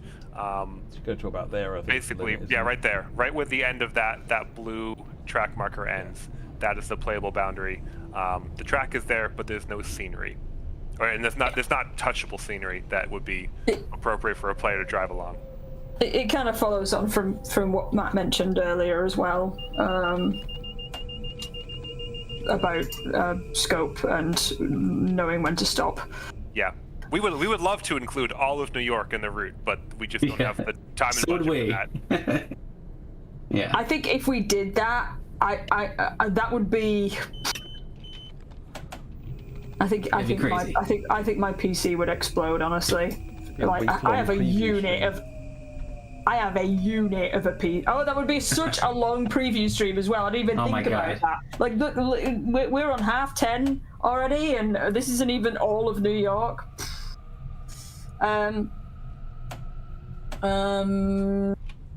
This one, will the M8 layer onto Harlem? No current plans.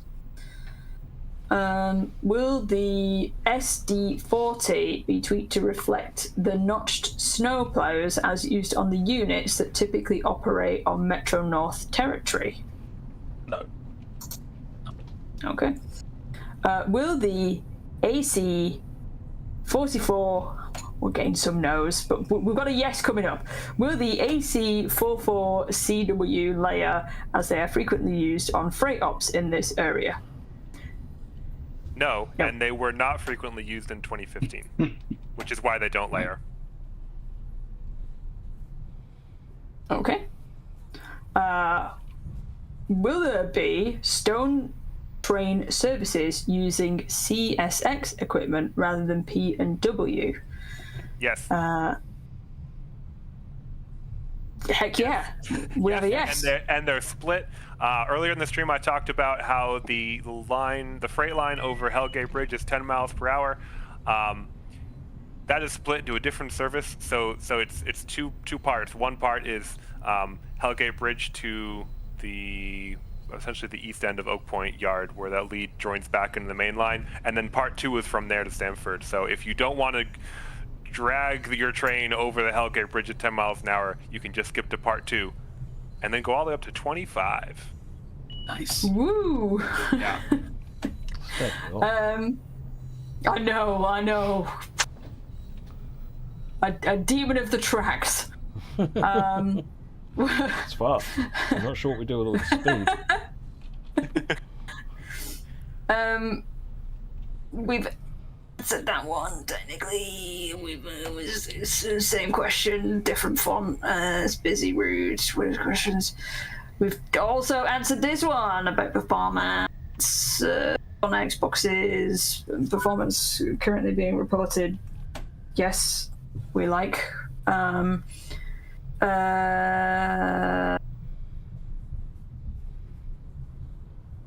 Did you fix pen platforms?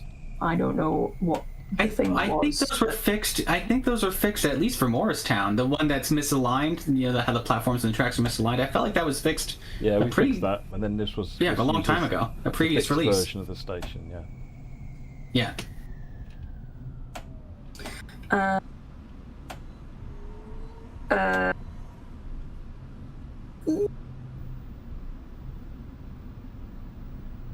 Just start scrolling down, Harry. Just like you've got a little ruler underneath the question. Okay. Okay, this is a Tyler question if I've ever seen one. Will the timetable reflect the busy tempo of 125th Street Station? It's 125th Street, isn't it? That's how you say it. Yep. 125th Street Station. Yep. Oh, okay. Harlem 125th Street. Yep. Okay. So I guess I could answer the question. So as we talked about how. Question. Well, it could be both, but I just from experiencing it, it's everything in Grand Central goes into the 4 tracks, and then Harlem 125th Street is on those 4 tracks, so everything that comes out of the terminal has to go through there. So during rush hours, I would recommend you spawn in on foot and just watch all the trains come in and out. Again, like we talked about earlier with Tyler, the tracks switch direction throughout the day. So your experience will be different depending on the time of day, and it's really hectic during rush hour. And the station announcements also work as well. So you're constantly hearing announcements for all different destinations. It's a really fun experience at 125th. There's also a video of it in, I forget which article it's in. Maybe it's the Timetable Deep Dive. There's a time lapse. That's the word I'm looking for. There's a time lapse of 1 hour at Harlem 125th Street at rush hour, so you can watch that.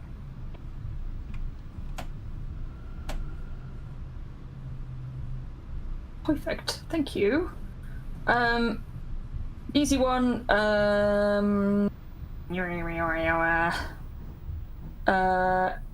Will the PS5 have the same number of timetable services as PC? All consoles. Yes.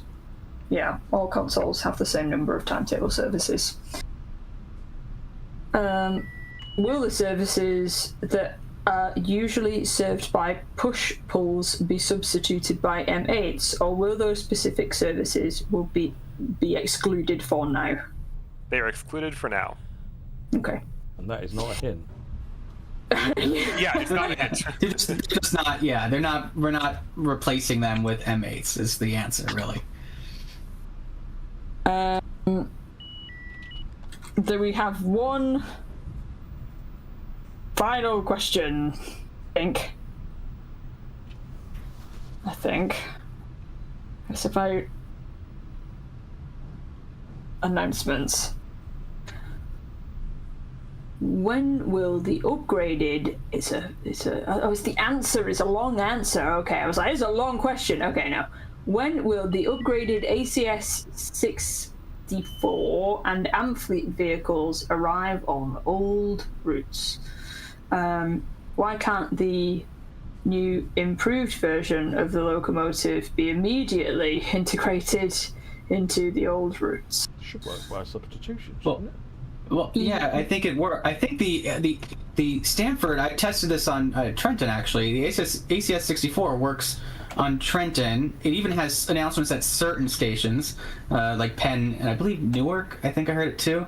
But they should sub in. I think they work. I don't think I've tested on Boston, but I don't see why it wouldn't because it did on Trenton. And it worked with the signaling, I believe, because it was. I was surprised by that, but it did work with the signaling.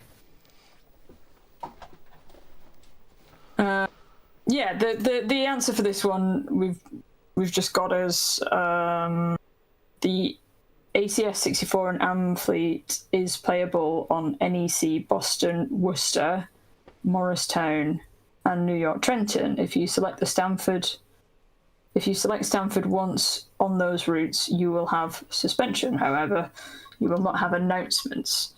Yeah. Love to implement all the station names for every route.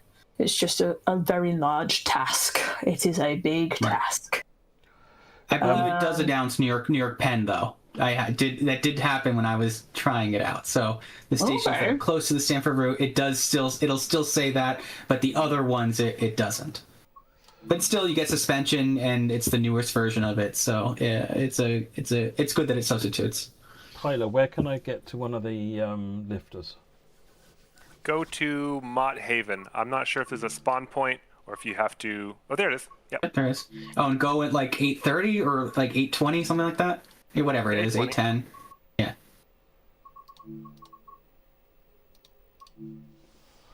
That's right. Finish up with the questions. This will only take a minute. Yeah. While we watch this, yeah. This one is that's it. That's done. We're done on a ginormous mega question list. I think for now, at least. We've had a couple in the. There it is.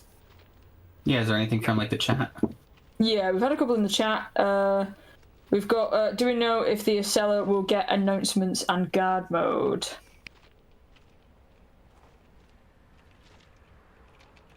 I don't know. I don't have an answer for that. Tyler Matt? or Matt? That's a Matt question. That's a Matt question. Will the Acela get announcements and guard mode? No plans. No plans. I generally don't think the Acela with the guard mode would be all that interesting. That's true. A lot of standing around. Your passenger mode would look 99% exactly the same.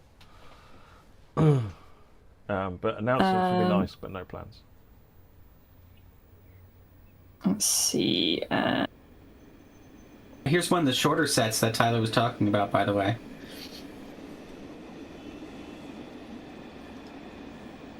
Yeah, so it's rush hour is probably going to New Canaan. Yeah, probably. The only other questions we've had in the chat that I can see are very much roadmap, if it's not on the roadmap type questions. So what I will say is that if you have asked one of those questions, keep an eye on our comms, but if it has not been announced and it's not in the roadmap, there's no plans or any way that we can talk about it if there was.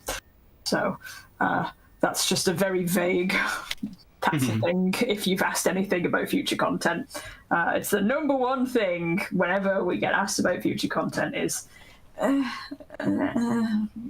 no, check the roadmap, otherwise we're not going to say anything. We're not going to get a leak from us, okay? We're leakless. We've got Gorilla Glue on our yappers. I don't know where I was going with that. But otherwise, that is it for the questions. All right. Hudson train there on there. Just watch a Got couple some of more trains. stuff. Yeah, that was a Hudson. Yeah. I just want to say, on behalf of the beta team, I want to thank the devs of the route. They did an amazing job. I feel this is one of the best U.S. routes that TCG is going to release, and I hope that players enjoy it as well. I'm kind of half active on the forums. Eddie's more active than me, so if you have questions, let one of us know, and we'll hopefully be active and try to get answers if you have problems with the safety systems. Is there going to be a separate video about safety systems, Matt? Probably should be. We did for Long Island. Probably should be, but I don't know if there will be one. Yeah. Horn blown at me. Please correct me if I'm wrong, but I'm not sure, but Train Simulator Driver might have done a video as well. Our ambassadors are hardworking, and I'm sure that somebody will have done a video on that. And maybe even Richie Rail, who's in the chat now. Somebody might have done it, so keep your eye out for the ambassadors as well, because they do a lot of here's how you do this, and in fact that is how I learn sometimes. If I'm not working on a particular route or project and I want to go and have a little look at something that somebody else has worked on, the first place I'll go is YouTube to check to see if the ambassadors have made anything. Otherwise I don't know what I'm doing. And I'll leave the bell ringing for 20 minutes and then have to panic call Jamie in the middle of a work day to go, I don't know what I'm doing. It's how we learn. Yes, there you go. Look at that. We've got a couple of ambassadors in the chat already. They've done stuff. They've been working on tutorials. They've been doing stuff. So, is that everything? I think that's everything. I think so. Gosh, look at 3 that. hours and 47 minutes, we may have finished. Oh my god, poor Harry. But we made it, we got it.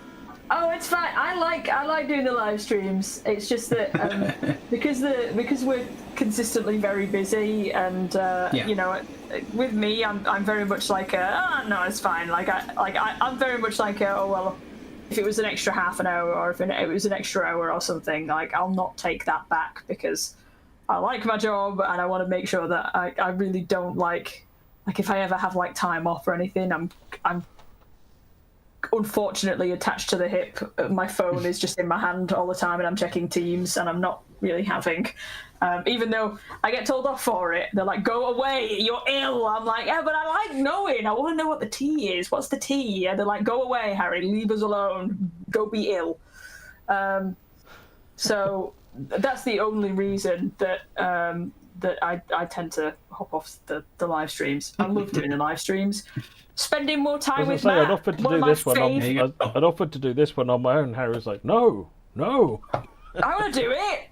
I love doing the live streams. I love doing the live streams. It's the making sure that I'm actually having a break and taking the time back that I'm not very good at. I'm terrible at it. Yeah, even Candice tells me to go away. It's like the number one thing is go away. Affectionately, Harry, go away. Because I'm a nightmare. But I think that's it. So I can do the wrap up. Well, just before we do the wrap up, I want to give a personally huge thank you to the beta team. You know, notably yourself, Brian, and to and Eddie. Thanks. For everybody that's put in so much work into getting this where it was. It is it cannot be stated too much how important, how the feedback from the beta team was to get this route where it was, and the developers on the route also. You know, it's important that they listened to that feedback, and they did, and they took a lot of it on board. They did. They were amazing. We had great communication with them throughout from the very beginning. So yeah, just shout out to them as well, because we really couldn't. Obviously, we can't do it without the developers either. You guys make the route. So yeah. And a huge thanks to Tyler for the timetable. You know, it's one of the biggest U.S. routes ever. So yeah, just thank you to the team. Yeah. So yeah, big thank you. Beta team is their input was tremendous on this, and demonstrates how good, you know, the beta team, how useful you know, they are at making sure that the team that developed the product understand the subject matter to the level that's important for the people who play the content. So yeah, it wouldn't be this good without that support. So yeah, thank you. Over to you, Harry. I was just going to say, this is not breaking NDA, but something that I said in to the other CMs in the Teams chat earlier, because JD asked me how it was going. Very late at night, by the way. And I said that, you know, it's for Brian's first ever live stream. He's been absolutely fantastic. And Tyler and Eddie have always been fantastic to have on as well. They're very positive, and I don't know what I would do without them. So there you go. Thanks. I said something nice. Yes, you did a great job, Harry. Thanks for hosting us and hosting me, especially for the first time. You've been great. You've been You've great. been really, really, really good, actually. Well done, Brian. There's Thank you. lots of really useful insights that I'd have just been on my own flying around the route going, ooh, pretty. And you've added a whole level of depth. You've added a whole level of depth to that. Oh, thank you. The Yeah, well, local expertise. it's a route I care about because I grew up next to it. Same thing with Harlem. I've been on both. So yeah, so it's a route I know well, and I'm sure a lot in the community care a lot about it too. So wanted to make sure that the route got done justice, and I think it has. I think it's a really, really a great U.S. route. So I hope people enjoy it. Me too. Trains. I'll be. Right, I might sit and watch this for another hour after the stream. Right. I'll also be. I mean, Candace has been hero tonight as well. We've been looking through the feedback, and I'll have a proper look at the feedback forums tomorrow as well. Raise tickets where we need to raise tickets. Although I am fairly certain that our lovely beta testers will have already, like, the amount of times I've just checked, I'm like, oh, is that already? Oh, there's already a ticket for it. Okay, Eddie cool. is the master of tickets. Someone will say, have you seen this? Have you seen this issue? And Eddie will say, that's ticket number blah, and this is what status it's currently in. He's absolute wizard with the. He's really. I like raising a good ticket. It's good dopamine for me, but I'll go to do it, and it's already been done. Too efficient, gang. Okay, admin bits. We were doing the rounds of applauses, but we need to do the admin bits. So NEC New York Stamford is out today now on Gen 9 platforms. That's Xbox Series X and S and PlayStation 5. It's out on Steam and Epic Games. The cost is £32.99. €39.99 and $44.99. And that's basically it. For the other live streams that we have this week, the ATS Class 90 is being live streamed by ATS tomorrow on the Twitch channel as well. Yeah. I'm getting told yap in the chat. We're wrapping it up now. Like, you don't even have to be here, all right? You can leave at any time during the yap fest, okay? Yeesh. Okay. But otherwise, that's it from us. That's it from us, and we'll see you in community spaces and in a live stream coming soon near you. Medway Valley. Thanks, gang. We've got another Class 90 preview on Monday. I've lost track of where we are with streams now.